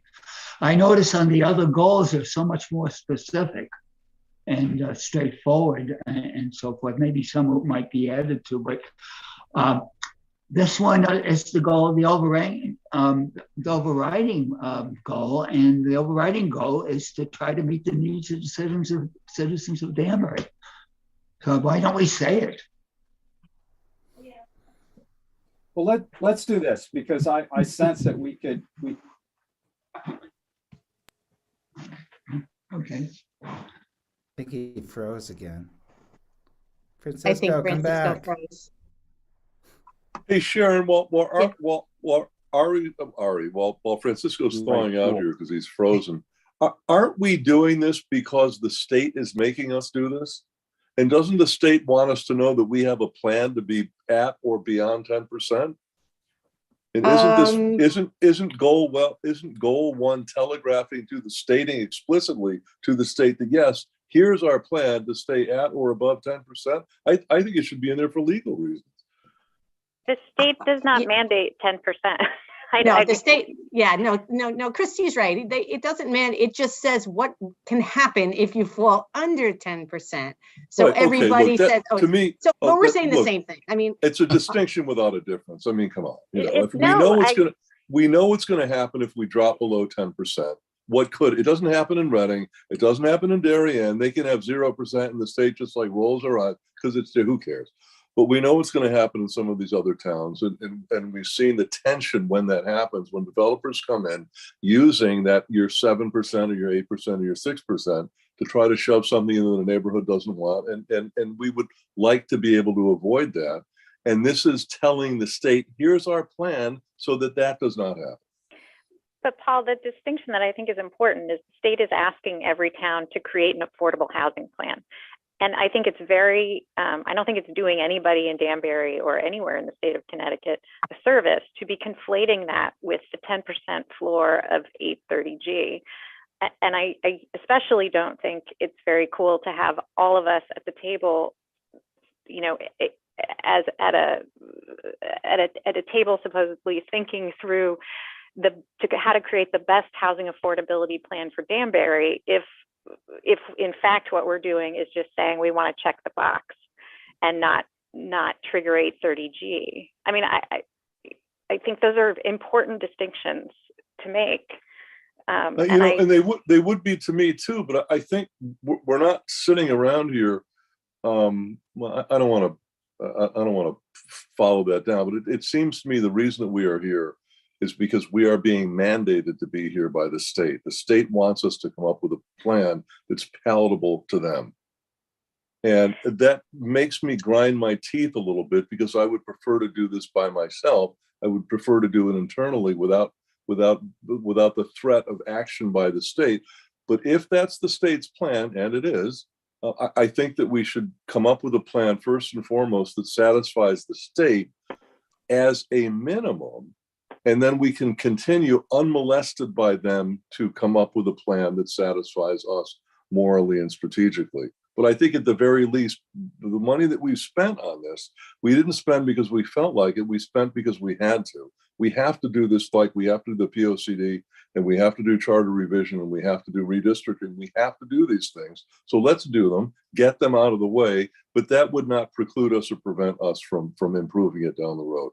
That's all that I'm trying to say here. Let's just get this out the door. Let's do what we have to do here, and then we can do what we want to do. Why don't we listen to Sharon and Francisco and let them finish up, because we're never going to get out of here today, and let's see what the end result looks like and see how it applies to our community. And hopefully we're going to have a vision with the next 3 weeks before the next meeting that we'll know that we are targeting to where we want to be, where we believe we should be. So right now, I think it's better that we give Francisco the floor, let him do his thing if he's unfrozen, so that we can move on, and we got other goals to talk about. And gee, Bob, I'm not the guy who stopped the whole thing because of goal 1 here. I mean, you know, understand. Clearly the panel is kind of at a loggerhead on this, and I think we need to figure it out before we move on, and that's what this is. But if Francisco's unfrozen, by all means. Can everyone hear me? Yeah, Yes. we can hear you. All right, Yeah, we so can hear you. I've got it all. And let me say this, sure, we took what, 20 plus minutes to talk about this issue. I think you're seeing it as from, many of you are probably frustrated that it's taken this long to get through goal 1. Yet at the same time, I think we're doing incredibly important work here, because we need to get on the same page with respect to what this plan is for, who it's for, and what it needs to accomplish. And I do think that it very obviously needs to meet the state's requirements. That, going back to the conversation about a floor, well, that's the floor for this process and this plan, is we need to comply with what the state is asking us to do. Yet, this process is an opportunity for us, and this is in fact our plan, and we can take this time that is afforded to us and the resources that we're dedicating to it to craft exactly the plan that you want. And there's nothing preventing us from doing so.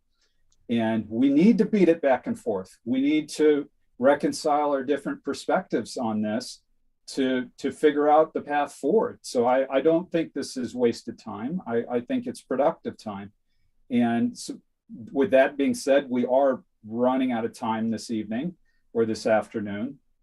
So let's keep moving forward, and let's move on to the strategies and talk about how we can get there, and then maybe figure out where there is. So real quick, I'm just going to tease the other goals we have. You've had it right in front of you now for a while, so I probably don't need to read them. But what we'll do is we'll go through these goals one by one and highlight or review the strategies that we think we can deploy towards these goals. And this may be a little easier to break down when we think about how we could actually achieve these goals, what the city has the power to do, and what and where the challenges might be. So let's move forward with that. Okay. So goal 1, regardless, whatever this goal ends up being, how do we increase affordable housing supply? And we've recommended a number of strategies. I think a lot of these will look familiar to you. The first one, repurpose and reactivate Danbury's Housing Partnership as a committee that can advocate for the recommendations of this affordable housing plan. The city had a housing partnership that was active up until about 2015. It was not active for a very long period of time. Regardless, it's in city ordinance. It still exists on paper, and it could potentially be repurposed to be the champion of this plan. And much of that partnership's focus was on homelessness. However, affordable housing it is identified as part of its mission. And we think that might be a good vehicle for ensuring that this plan doesn't sit on a shelf, someone who can own this plan. And with that being said, let's open that up to discussion, and let's just spend a couple minutes a piece on these. Just give me an idea of whether it's dead on arrival, whether it's something you think can get some traction, and myself and Sharon and Jen will do the work on it between now and when we get you a draft plan. Okay? So that one, strategy one, what do you think? Well, I was on that committee and it was great. I mean, we had a lot, we were very productive. We set our goals and we met them. So I would love to see that come back in and be able to maybe repurpose it. But it was definitely a great committee and partnership that we had going on. You had some great people on it. And like I said, a lot of things were done. And during those the 9 years that we were together, veteran homelessness was down to 0. And we're working on, we did a lot of good things, and that was just one of the best. But the other problem, the only thing that we did was I was in charge of the real estate side of it, and I tried to reach out to landlords, and basically that was where the challenge came. The fact that landlords just weren't clamming to come. I tried some open houses to be able to get them on. So if we should do that again, but we are going to have to get more creative as to how we can get landlords into this again and make it worth it. And now that it's even harder because of what's going on with the real estate market, we're going to have to get creative, but certainly it should be done again. Okay. Anyone else have an opinion on the housing partnership? I like it. Agreed. All right. Okay, let's work our way down. Develop with sister organizations and other city departments a promotional campaign to raise awareness about the need for affordable housing. Definitely. Absolutely. Very important. That could not be more important. Yeah, that's needed. We need to talk about the need. We need to talk about what it is.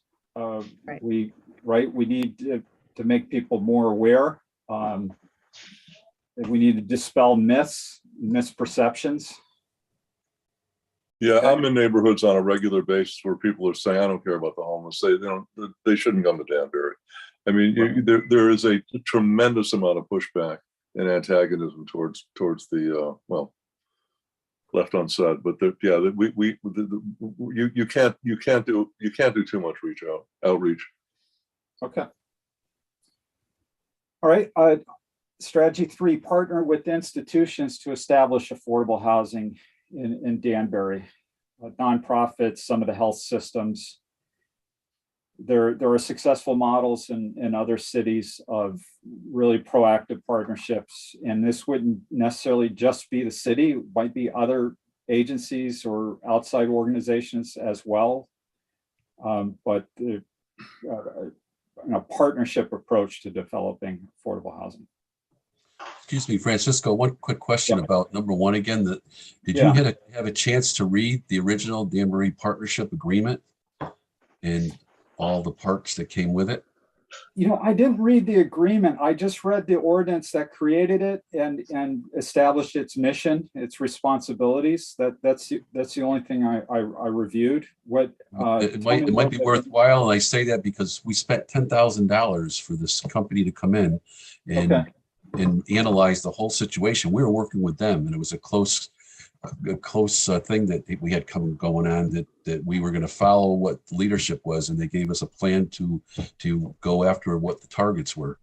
And what was the name of that plan, Bob? I have a copy of the plan. I think Sharon does too, and I really think that we should get that over to you and your operation so you could read it to see what it's already been down in print and what the Common Council has already agreed to. Are you talking about the 10-year plan to end homelessness? Yes. Oh, well, yeah. The partnership came out as a recommendation of that plan. And then the ordinance creating the partnership was developed and adopted. So do you believe that it would be worthwhile for Francisco to see that? To see the plan? Yeah, well, to see what we received back from the report. The report was more important because it does a lot of the things that we're talking about as far as getting affordable housing and in homelessness too. Okay. Yeah, I can Please, try to get sure. him a copy. Yeah. Thank you. I think Okay. back to the slide here, along the lines of number 3. I don't know if it's a separate bullet point, which, by the way, I totally support number 3. Actually, I support all of these for the record. But I think there needs to be, in addition, something about utilizing state and HUD resources. I mean, like non-Danbury tax dollars, because there are a lot of resources out there. Like we talked about ARPA earlier. I was asking if there were any Chodo organizations here. There are a lot of resources out there that can really help us do this without burdening the Danbury taxpayers. And like, it's one thing to say that we're going to partner with the local organizations here, but there's financial resources from outside the city that can be a huge benefit to us as we try to prepare more affordable housing. And I would want either this nuanced to include that, or an additional bullet point just to stress the importance of not forgoing or missing out on opportunities that other towns are in fact taking advantage of. I think that's really important, Ari. All right, got it. Okay, let's go on item 4, or strategy 4. Establish and administer a property tax credit program for the creation of affordable housing. This is enabled by Connecticut general statute. Basically allows the city to credit taxes or reduce property tax burden on affordable housing developments.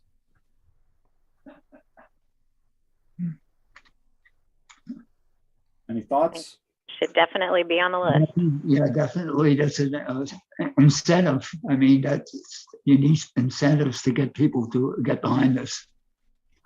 Can we talk a little bit about the politics of this and whether or not you Yeah, feel well, yeah. because here's the ask. The ask is more housing units, affordable housing units, potentially more kids in school and more cars on the road and more services necessary. And at the same time, there would be paying relatively less in property tax. And so I think politically there is the challenge, but Yeah, that's a substantial challenge, Francisco. But is it a non-starter, or is it a Well, strategy? I don't want to be a pessimist here, but it would require. I'm not sure. I don't know how persuasive I am, but I'm not sure I could flip that switch from no to yes among my constituents. You saw on an earlier slide that people thought affordable housing or low income housing lowered property values, and the panel pretty much rejected that out of hand. But the fact of the matter is that if you have an affordable house that's $300,000 and one that's not affordable at $600,000, the affordable house brings in less revenue than the non-affordable house. So using that metric alone, it lowers revenue values. And on top of that, to give those people an even larger tax break would probably show up in the constituency as a direction that they don't want the city to go. And why should the guy next door who's building junky housing, and this is probably what they're going to be thinking, pay less in taxes than I have, because there's going to be more kids in school. And so, it would, I'm not saying it's impossible. I'm not sure that Danbury's ready for that yet. Well, how about with a time restraint on it, say like 5 years or 10 years? Well, that's Yeah. the other thing. I mean, you can Tax certainly, if you go back to number what was it, 2, if you combine 4 and 2, then yeah, if you do a full court press with a lot of outreach, neighborhood organizations and things like that, and even tours. Listen, we've got an affordable house right on your street. You don't even know about it. It's like invisible. It's like any other house, and work on that in a couple of years, maybe, like Bob, 5 years, 10 years. Yeah, maybe. I don't think we could do it anytime soon, but certainly it's a goal. It's a great goal. And in addition to that, how about connection fees? If it's new development and it's affordable housing, how about helping us guys with the connection fees? Because everyone complains about that. Just put that on your screen, because that's. You mean the your water and sewer and things like that? Yeah, yes. It's, Bob, that's impossible. Look, you're right. We haven't done. I don't think we've done a neighborhood connection in 15 years. If we have, I don't recall it. We've been rejected out of. Francisco and I were talking about this at the public thing. We've been rejected out of hand by every neighborhood it's been proposed in, to the point where we're thinking that the feds are going to have to step in with a completely different process, because the process that we use now, which is to estimate the cost of the linear piping across your front yard and bill you that over 20 years, is simply not working. People would just rather maintain their failing septic systems, which is not good for them. It's not good for the value of their house. It's bad for the environment. They're really much better off with a hookup, but they just say no. They say, I have shale, it's going to cost me $65,000 for this linear pipe, and then I have to connect to it for another $12,000. I can't afford that. I'd rather pay $35,000 for a new field. And they do, and it doesn't work. But yeah, you're right, Bob. We maybe with ARPA funds or something we could do that, but right now we're stuck. We cannot lay sewer pipe at all that's being paid for by, or water pipe was being paid for by the neighborhoods. My thought was more for us developers to say, okay, if you're developing a complex that's more than 10 units and it's going to be affordable housing, that you'll give us a cut on connection fees to this already system that's there. My connection fees, like for one of the last project, was like $85,000. Yeah, that's not the equipment. That's just the permission to do it. Yeah, then put another $50,000 for the cost of it. So you're well over $100,000, and all you have is a connection. So that's something to think about. Okay. Well, let's keep going. Item 5. Implement inclusionary zoning. Connecticut General Statute 82I enables municipalities to do this. That requires the provision of affordable units in all multifamily developments with, and we just inserted a placeholder number here. We could discuss what number that should be, with 10 or more dwelling units. Provide a fee in lieu of payment option that directs fees paid to Danbury's Municipal Housing Trust Fund, which does currently exist. Yeah, this is similar to the Stanford BMR below market rate. Below market rate program. Yeah. Yeah, I think that's a good idea, as long as that's not a get out of jail card, as long as this does not allow them to build something someplace they would not normally be allowed to do. Like if you're building a 15-unit thing at the reserve or something like that, a couple of them have to be affordable, that's fine. But the idea would not be for me. I would not be comfortable with giving a developer a special permission that another developer wouldn't have because he was putting in some affordable housing. That's what the state's doing to us now already. Yeah. No, this is not that. Yeah. Just so we're clear. It just says if you're doing 10 or more units, you have to provide this percentage of affordable units. And if for whatever reason you can't or won't do that, you have to pay X amount into the Housing Trust Fund, which helps fund all these other things. And just so we're clear, I think that we need to take the temperature of the developers, because they're at the end of the day the ones that are doing this, and we need to bring them in to see how they feel. This is not something I would just want to drop on them like a safe onto their heads. I'd say, listen, guys, we're thinking about this. It's important. This is really not working. What's going on in Danbury now? What do you think? What would be the typical amount? Is that a certain percentage, like 1 or 2%, or how do you come to a figure? It's a calculated amount based on, and with an escalation every year based on like CPI. I mean, it's a pretty complicated calculation, actually. I think I sent you guys the Stanford regs. We're actually, FYI, having a discussion with their program administrators tomorrow, just to kind of get a better understanding of how their program works. But it does. And the other thing on the program is you can determine what the affordability of the units.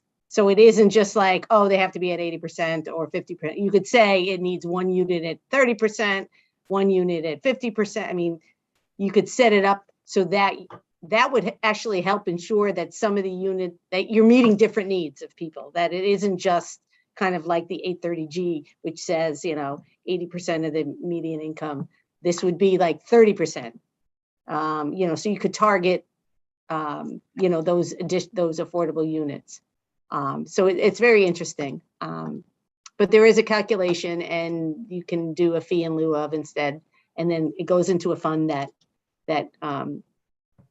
trust fund that then provides resources, financial resources, or for other organizations or social service providers to actually, or developers to actually build affordable housing. So it's either you build it or you pay for it, and it's per unit, on a per unit. I think Stanford, Francisco, correct me if I think it's several $100,000 a unit in Stanford. Seriously. Wow. I actually, sorry, Bob, go.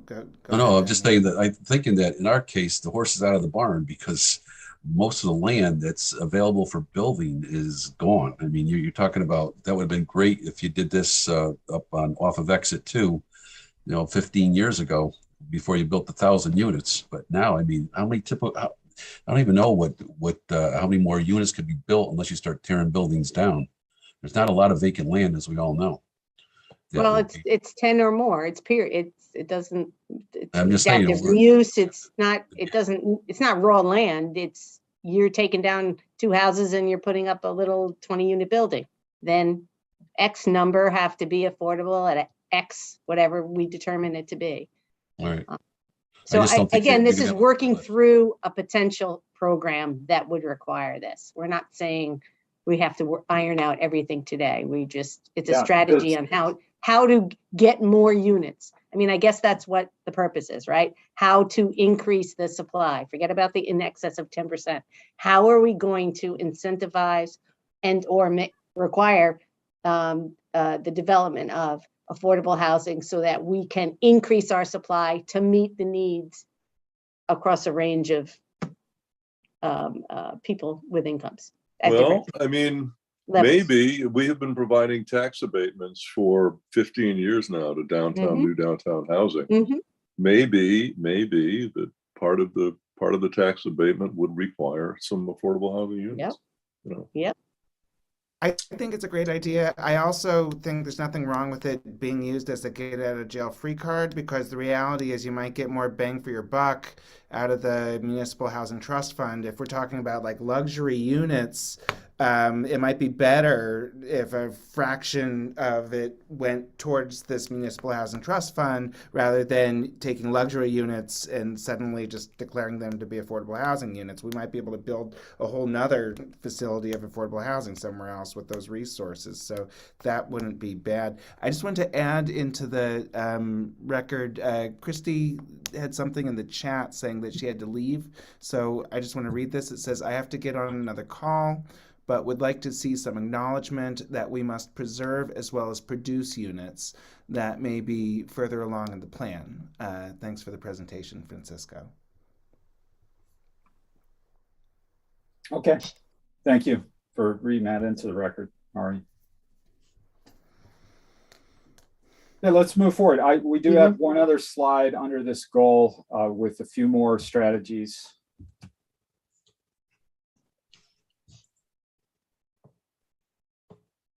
There we are. Revise zoning regulations as appropriate to relax dimensional standards to support the development of affordable housing units in appropriate districts and locations.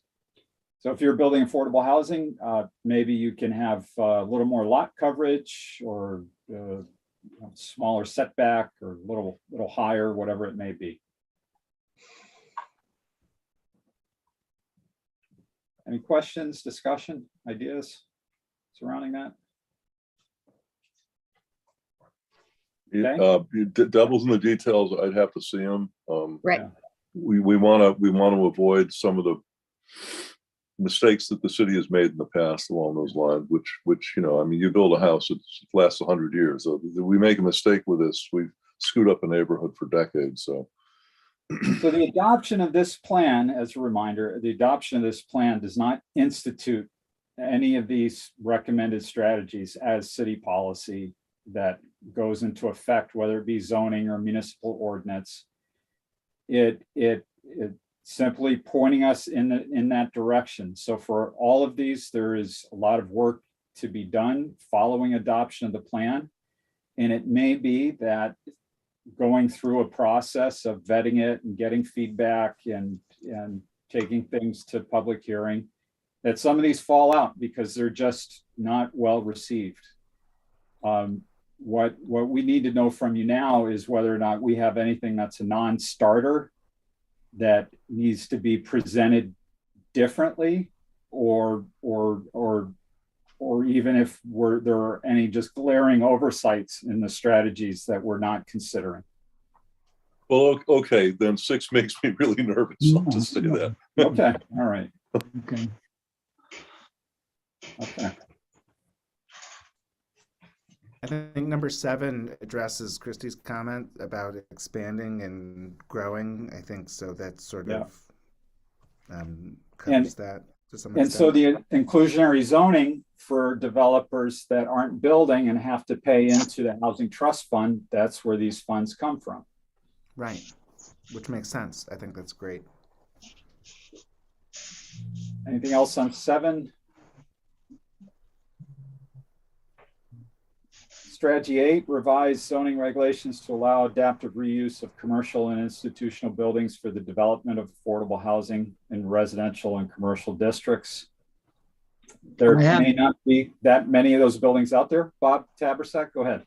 Yeah, from what you said, I think all these things could be considered. Doesn't mean that they're cut in stone and that they're going to happen, but certainly there should be a review of what the zoning rules are, and to see if any of these recommendations, such as 8, can be made that would lead to more affordable housing.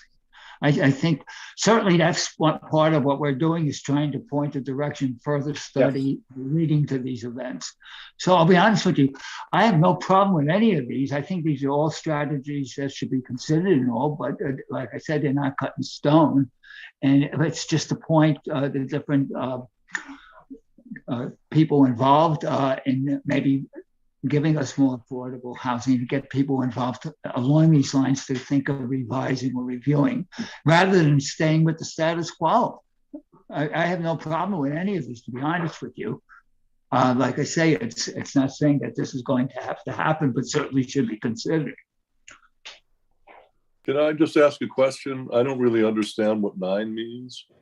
I mean, maybe I'm being obtuse, but it sounds not like just what you. we would. I had to ask Sharon about this one. Sharon, we'll Yeah. do a better job of laying it out, but Sharon, go ahead. Okay, so the housing incentive option in the RMF 4 and 6 zones allows allows you to increase density. So it's a smaller square footage per unit,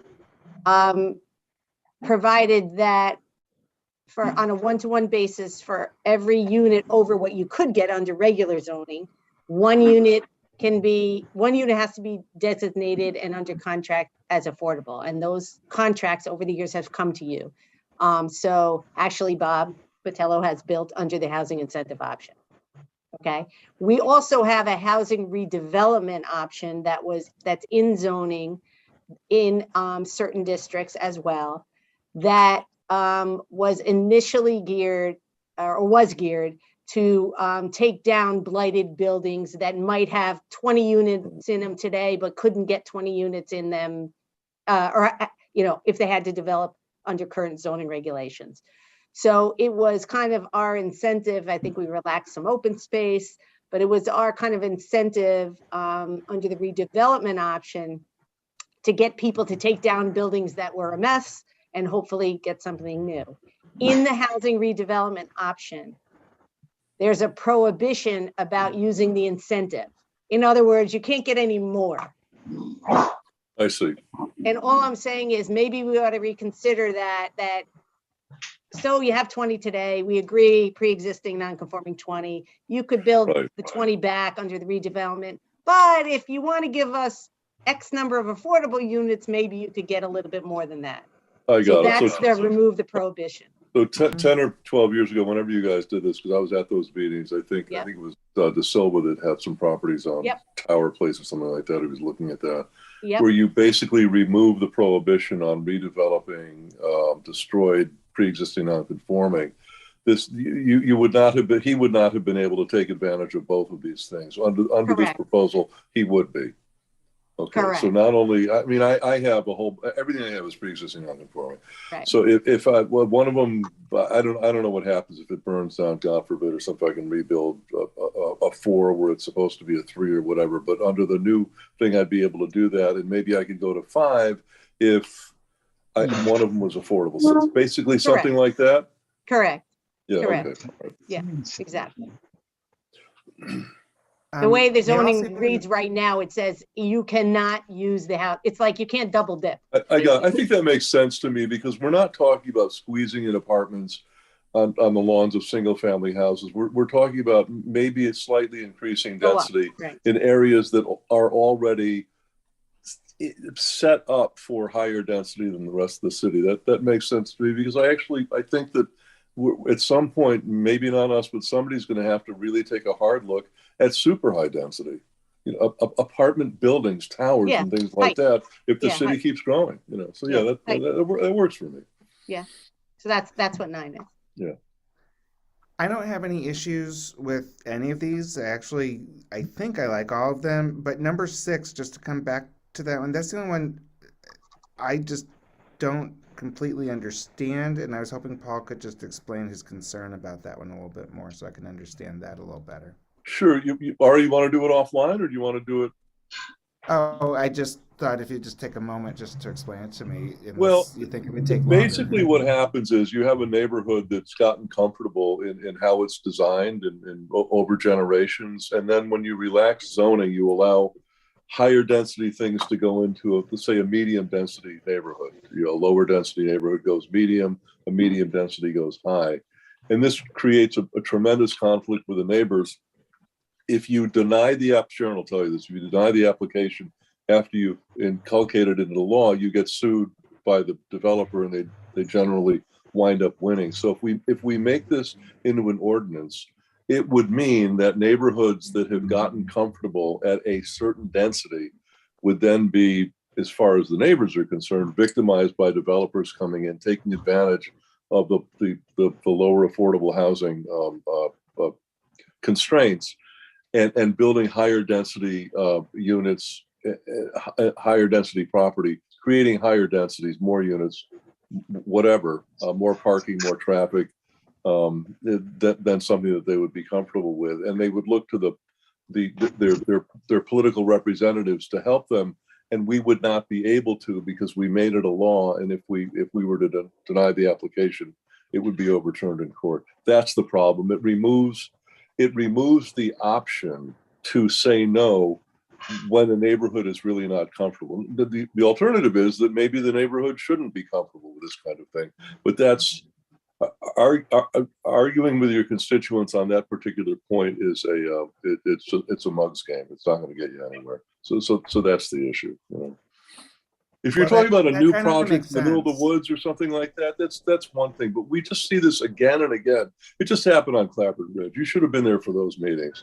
And I'm not going to get into the details, but somebody came along and said, I just want to add a couple of more units. And it was like World War III.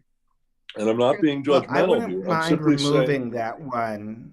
I wouldn't mind removing number 6. Does anyone else have any objections to removing number 6? Or does anyone feel strongly that that needs to be in there or have a different perspective? I mean,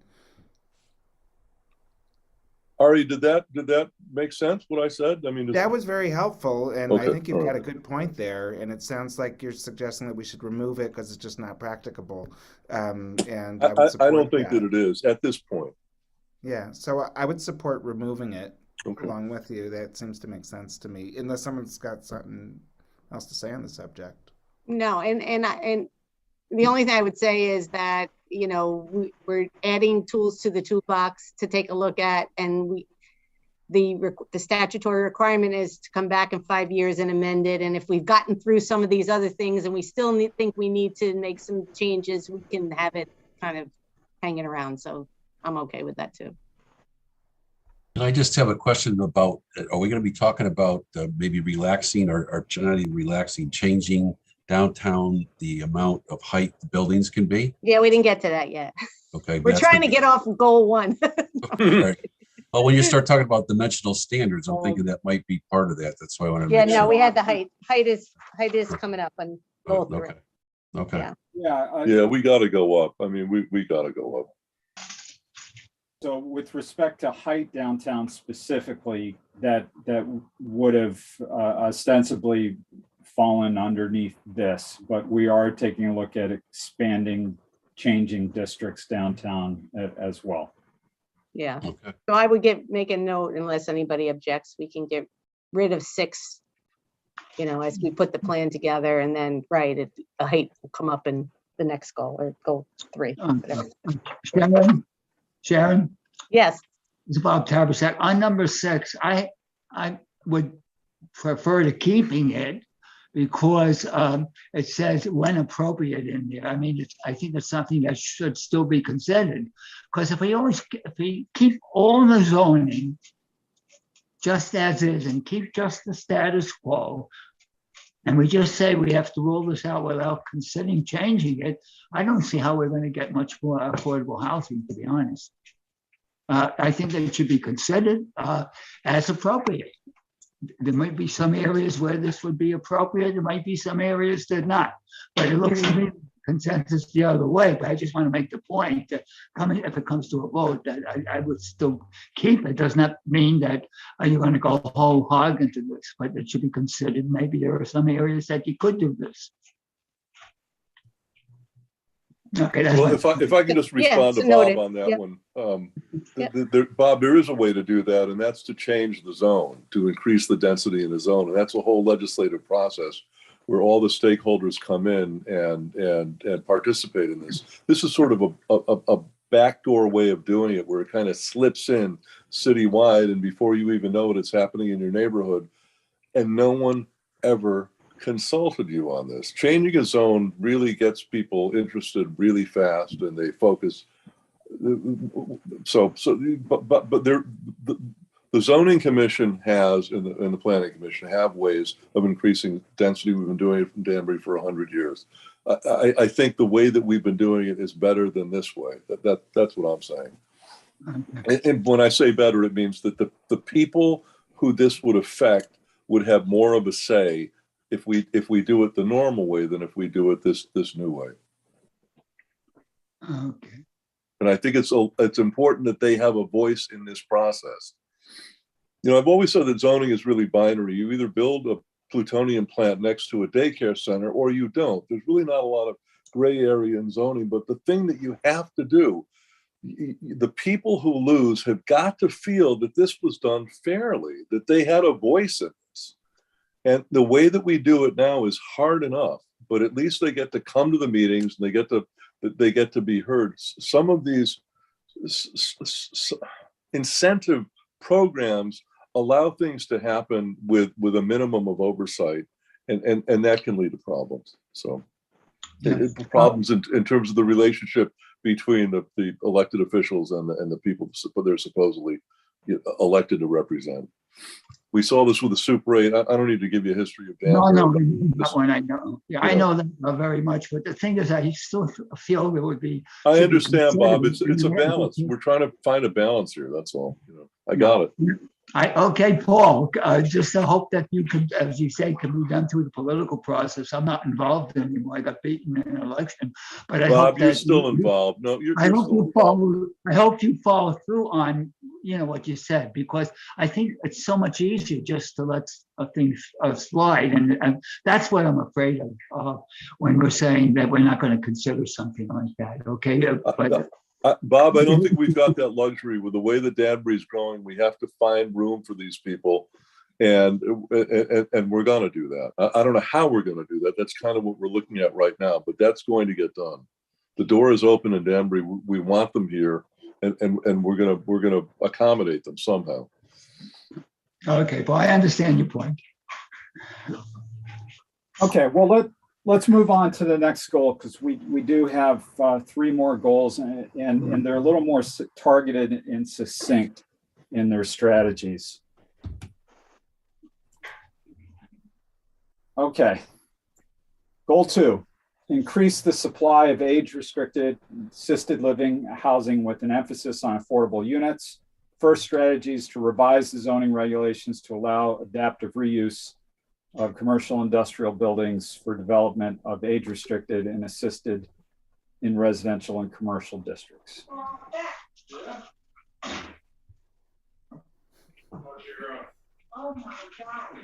We actually do a little of this right now in the P&D, but that's about it.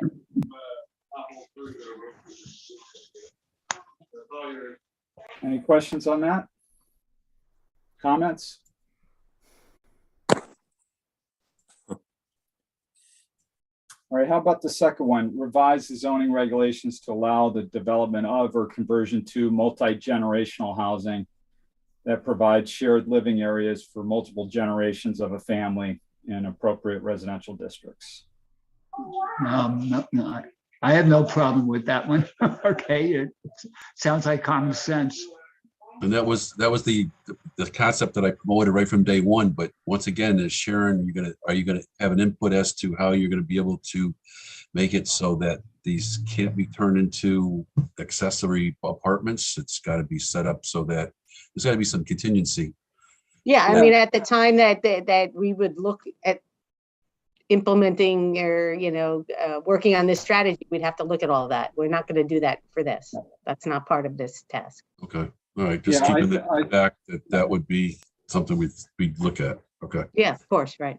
Yeah, Bob, to your point, the model of multi-generational housing that you've advocated for or encouraged us to look at, by definition is exactly that. It is an accessory unit, but it's really embedded entirely within the home, and it shares many of the facilities. It typically doesn't have a separate entrance. There very often shares the same kitchen, doesn't always have its own kitchenette.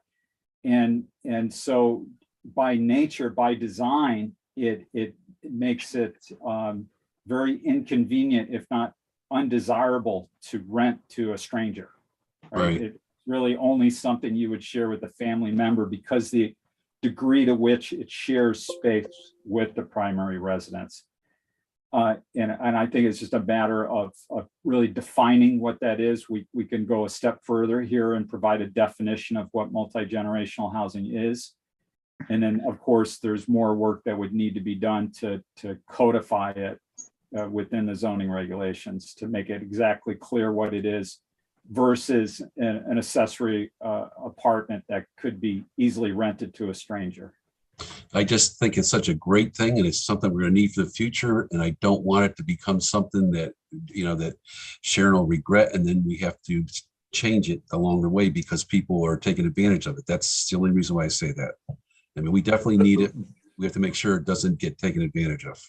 Bob, you make a great point. I'm really interested in number 2, and I'd like to learn more about it. One thing I do want to say about number 1, we just have to be careful that it doesn't lead to a wholesale slaughter of IL-40 land in Danbury. We need to keep an eye on that one.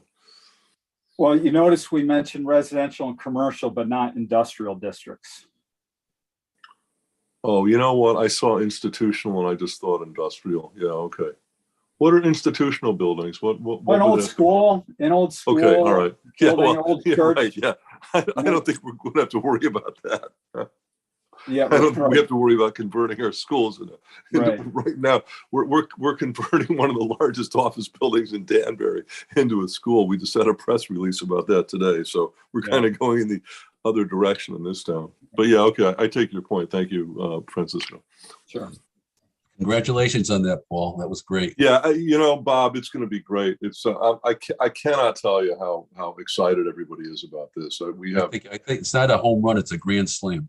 It's amazing. We can talk about this offline, but I think we it's like the mama bear, the papa bear, and we found something that was just right. So Yeah, I think it's exactly. going to work well. I hope. No, it's going to. It's definitely.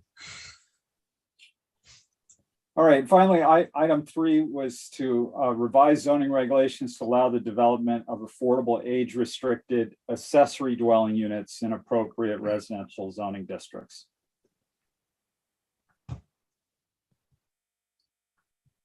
So the caveat would be not just accessory dwelling units, but they have to be affordable and age-restricted.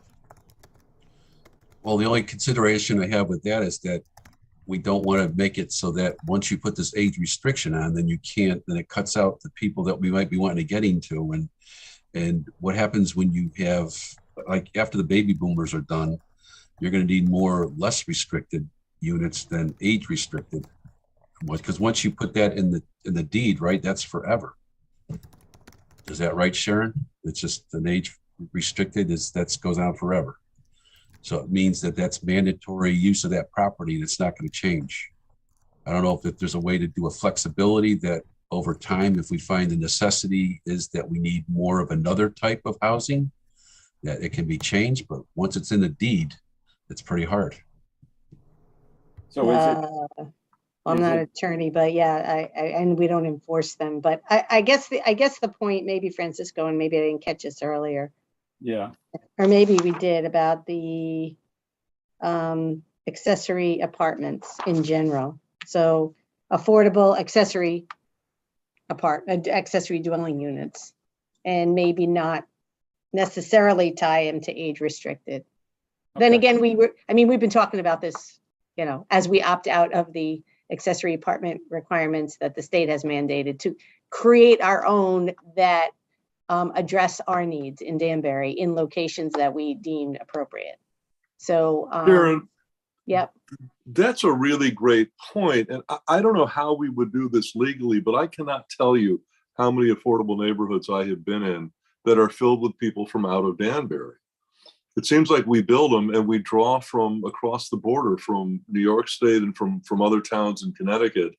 Is there a way to restrict some of our restricted housing to people who have lived in Danbury for 10 or 15 years, some of our own people, or would that just all get us thrown into some sort of like Probably crazy mirror land housing court where we, okay. Yeah, but other towns who have accessory apartment regulations still have the familial status requirement, familiar connection. You have to be a family member living.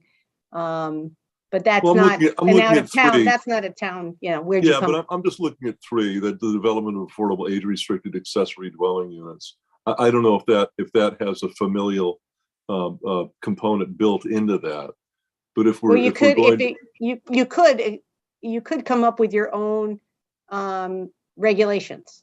One of which should be that they be affordable, and then there's a whole slew of other things that we can do once we opt out of. Well, maybe we could look at weighting it to Danbury. I mean, we do that with the magnet school. Danbury gets 70% of the seats, and the other town gets 30. But maybe we can do that. But I'm not sure how you. I don't either, but Yeah.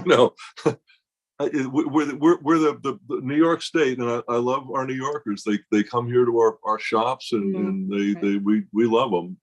But they're kind of the tail wagging the dog. There's a lot of them, and they love Danbury, and they snap up whatever we have. They love our content. They love our products, and that includes our housing products. And, and I think of the enforcement end, like they're going to submit records that say, oh, I've been a Danbury resident. Then we're going to say, oh yeah, you can rent Paul's apartment. So we have to think about how the mechanics of it would work. I got that. I don't want to spend a huge amount of time on this, but all of this presupposes we have some sort of, accessory apartment regulation. that we have some format in place that makes people play by the rules. I mean, that's a big component with some of Bob's comments, that people would take advantage of this, and we're going to have something in place that attenuates that to a large extent. So yes, enforcement's tough. I mean, it always is.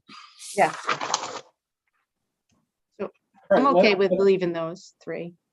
Okay, let's move on then.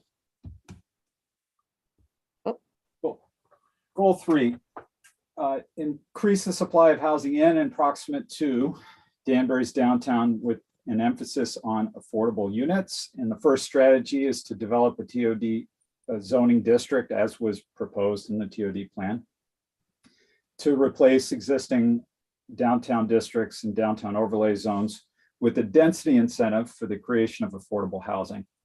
Consider expanding the district north to I-84 and south to South Street. So here that density incentive could be taller, could be more floors, taller building. And TOD means again, what? Transit-oriented development. Okay, all right, I'm sorry. Yeah, thank you. Right. Which it wouldn't need to be the name of the district, but the idea is that it's in proximity to the train station. Yeah, and it would probably include Mill Plain and Lake Avenue if the train line goes in. We got a traffic problem there now.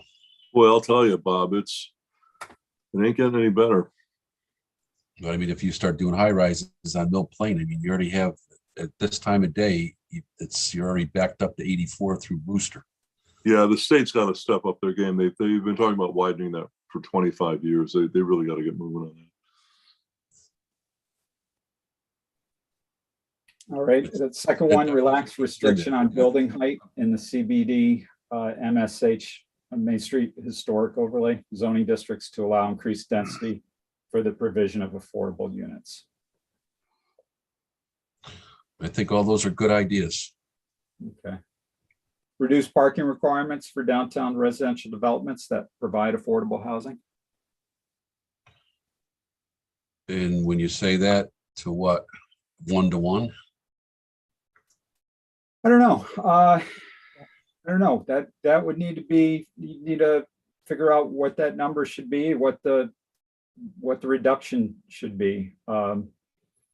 And once again, that should be on the type of units, whether you're putting 1 bedrooms, efficiencies, or 2 bedrooms. I think Sharon will have to look at that. Yeah, with the general idea being if they're an affordable unit, then maybe it's only X percentage requirement for that unit instead of And proximity to public parking. Yeah, all those things have to, Yeah. which, Sharon, do did have you guys ever pass the non-contiguous parking lot thing? Dennis was looking at that like 10 years ago. non-contiguous parking. What do you mean? Well, You you have mean a parking lot- development and then like a block away, you've got the parking for it. They do that in a lot of communities. Danbury was looking at doing that. I don't remember if they passed it or not. We do via have, a well, shared in like the Main district. Street Historic, I mean, in the DRZ, you don't have to do employee parking if you're within X of a, I don't even think there's a, actually, I don't even think there's a, you know, a distance requirement. It's just you don't have to do it because the presumption is you're near. So Well, I that mean, probably- look, these cars have to go someplace. If they can't Right. go in a parking lot, they have to go on the street. And if they can't go on the street because there aren't any parking spaces, they've got to go someplace. And some Correct. communities allow developers to build non-contiguous parking spaces. So here's your lot, it's 2 blocks away. You want to park there? You can, Yeah. you don't have Yeah. to, but you know. And by the way, not for nothing, I'm getting a lot of calls driving me kind of nuts, but it's way worse the people being affected by this.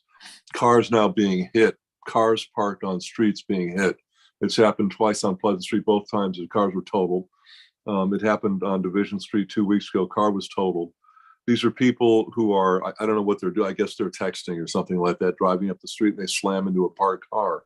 It's becoming a big problem. And I don't know what we're going to do about it, but it's the idea that we can offload cars from backyards, right, to the street may sound like a great idea. In Los Angeles, they actually encourage it. But in a practical effect, if it means you're going to get your car totaled, you know, my phone's going to ring, your phone's going to ring, the mayor's phone's going to ring because people just, where am I going to put my car? You know, it's not safe to park it on the street. So it's a problem. It's a growing problem. I think it's distracted driving. That's what I think it is. well, we do have to look at the parking requirements. So, yeah, overall. Hey, guys, excuse me 1 second. I'm gonna, I have to drop something off at City Hall by 6 o'clock and you close at 6. So is there anything else that you need me for before I say goodbye? We have one more goal to go through and then just the plan outline real fast from Francisco and then the next meeting date, but we'll send out the presentation so you can take a look at it and then you can always. Is there anything else you need from me? I'll be run near your office in about 10 minutes, but I have to drop something off by 6 o'clock at City Hall. Okay. Thank you. All right. Thank you for your time, everyone. I appreciate being Thank you, part of Bob. this. I think we're all on board to a great thing. So looking forward to the end result. All right. Thank you, Have a good Bob. night. Great contributions. Thank you. And Perry, please get better. Thank you. Okay. Thank you. What's the matter with Perry? Perry, do you have COVID? Not according to tests so far, but I certainly don't feel well. Thank you, though. Okay, well, I hope you get better. Thank you. All right, goal 4, our last goal is foster relationships and ensure that the housing needs of the city's most vulnerable residents are met. And the first strategy is advocate for a regional approach to addressing the issues surrounding homelessness. Yeah.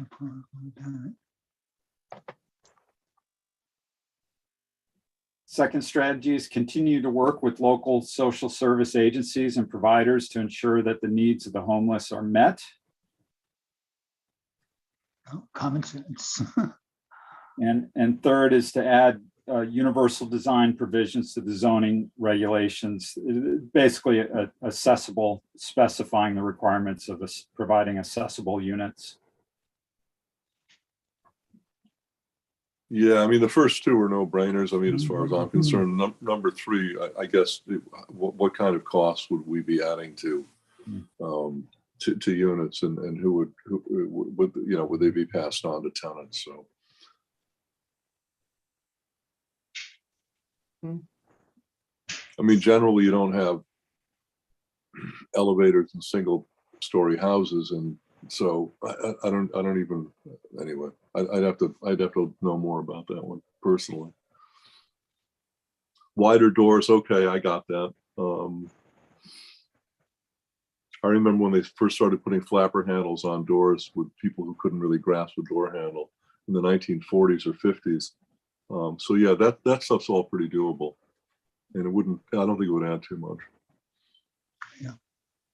This goes further than what building code and accessibility requirements would otherwise require, and just expands the types of properties that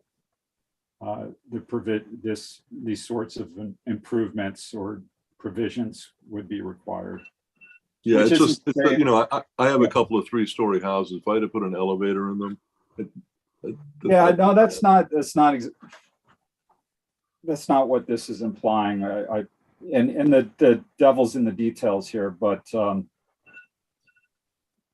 this would simply imply that if you had a new construction, new development, No, that's what I mean. If I had to build Yeah. a 3-story house with an elevator, what's that going to run? 400,000 for an elevator? I don't even know. Yeah, and once again, let me come back to that's not necessarily what this would be saying. It would be saying, potentially would be saying that first floor, whatever units on that first floor should be universally accepted. Okay, that makes sense. Okay. Sure. Thanks for the clarification. Yeah. Yeah. Okay. And yeah, there's the point of this is that in addition to the needs of those who are unsheltered, you have those who have limited availability of housing because of their mobility or other ability issues, and that the city needs housing that is available to them as well, and they are among the city's most vulnerable residents. That makes sense. We can do a better job of describing it. Yeah, I think that's what's needed. Okay. All right, that's it. Any glaring oversights on our part? No, I think that's kind of what we presented for the most part back in December about ideas, Right, and they all fit into under one of these goals. right. Okay, guys, I gotta run. I gotta make a million phone calls. I got 3 meetings tonight, so Okay. I'll go over. I guess we're at the end of this. I'll go over what I get in the next couple of days from Sharon, and the dates for the future meetings. But so far so good. Thank you. You've done a really good Thanks, job Paul. with this, and I think we had a productive meeting. Thanks much. Yeah, thank you. All right, Thank you. take care. Okay, this is how it all comes together with the plan itself. We've done a lot of this work already. It's a matter of putting it all together in one place. Item 1 or section 1 of the plan would be introduction, followed by a summary of our outreach. Affordable housing trends in Danbury, the housing needs assessment, which we've presented a couple months ago. It's all of our numbers, our trends. The land use and zoning assessments, which will point to, by example, the idea to rezone the downtown area that comes right out of that. The vision statement, and then finally the implementation plan, which is what we've basically been reviewing this evening, or this afternoon, I should say, the goals, strategies, and actions. And then the real work is in those actions that comprise the strategies, identifying the agencies, department, or organizations that need to be leading that item or partnering, and then assigning some sort of priority and time frame as well. And any questions on the outline? Just the one comment. Yeah. Go I ahead. think for the next meeting, I think we do have to resolve the vision statement question. Everything else, that was the only thing really that there seemed to be different perspectives that people had on it. So I think that should be a priority, that's all. But the rest of the stuff, I think pretty much there was general agreement. Okay, so I think the vision statement we're agreed on, it's really that goal number 1 is where the real work is to be done, right? Yeah. Excuse me, that's what I meant. The goal number 1 that we Yeah. just went through. Yeah. All right, thanks, Bob. All right. Any other comments, questions? No, thank you. It was a No, looks good. I think we've worn you down. I do feel a bit run down at this point, but that has nothing to do with the meeting. All right, okay. Okay, take care of yourself. Thank you, Bob. Okay. So our next steps for my team, at least, is pretty straightforward. Is we've got to get a draft of this plan together. We plan to get it to you in advance of the meetings so that you can review it. So let's take a look at our next meeting date. We've typically met the 3rd Monday of the month, but we've got a lot of work to do, and we do want to get the draft of the plan available to you prior to our meeting, which makes Monday the 28th the most favorable date for us, and we're hoping that works for all of you. Yeah, I think that makes sense. We got a lot of work to do, and then to give you 4 sufficient weeks. time. 4 Yeah. weeks from today. Right. Should be fine. Looks good. Okay, well, that's our plan, and that concludes our presentation. Great. Thanks, Francisco. Yep, thank you, everyone. Okay. I'll take a motion to adjourn. Don't move, Sharon.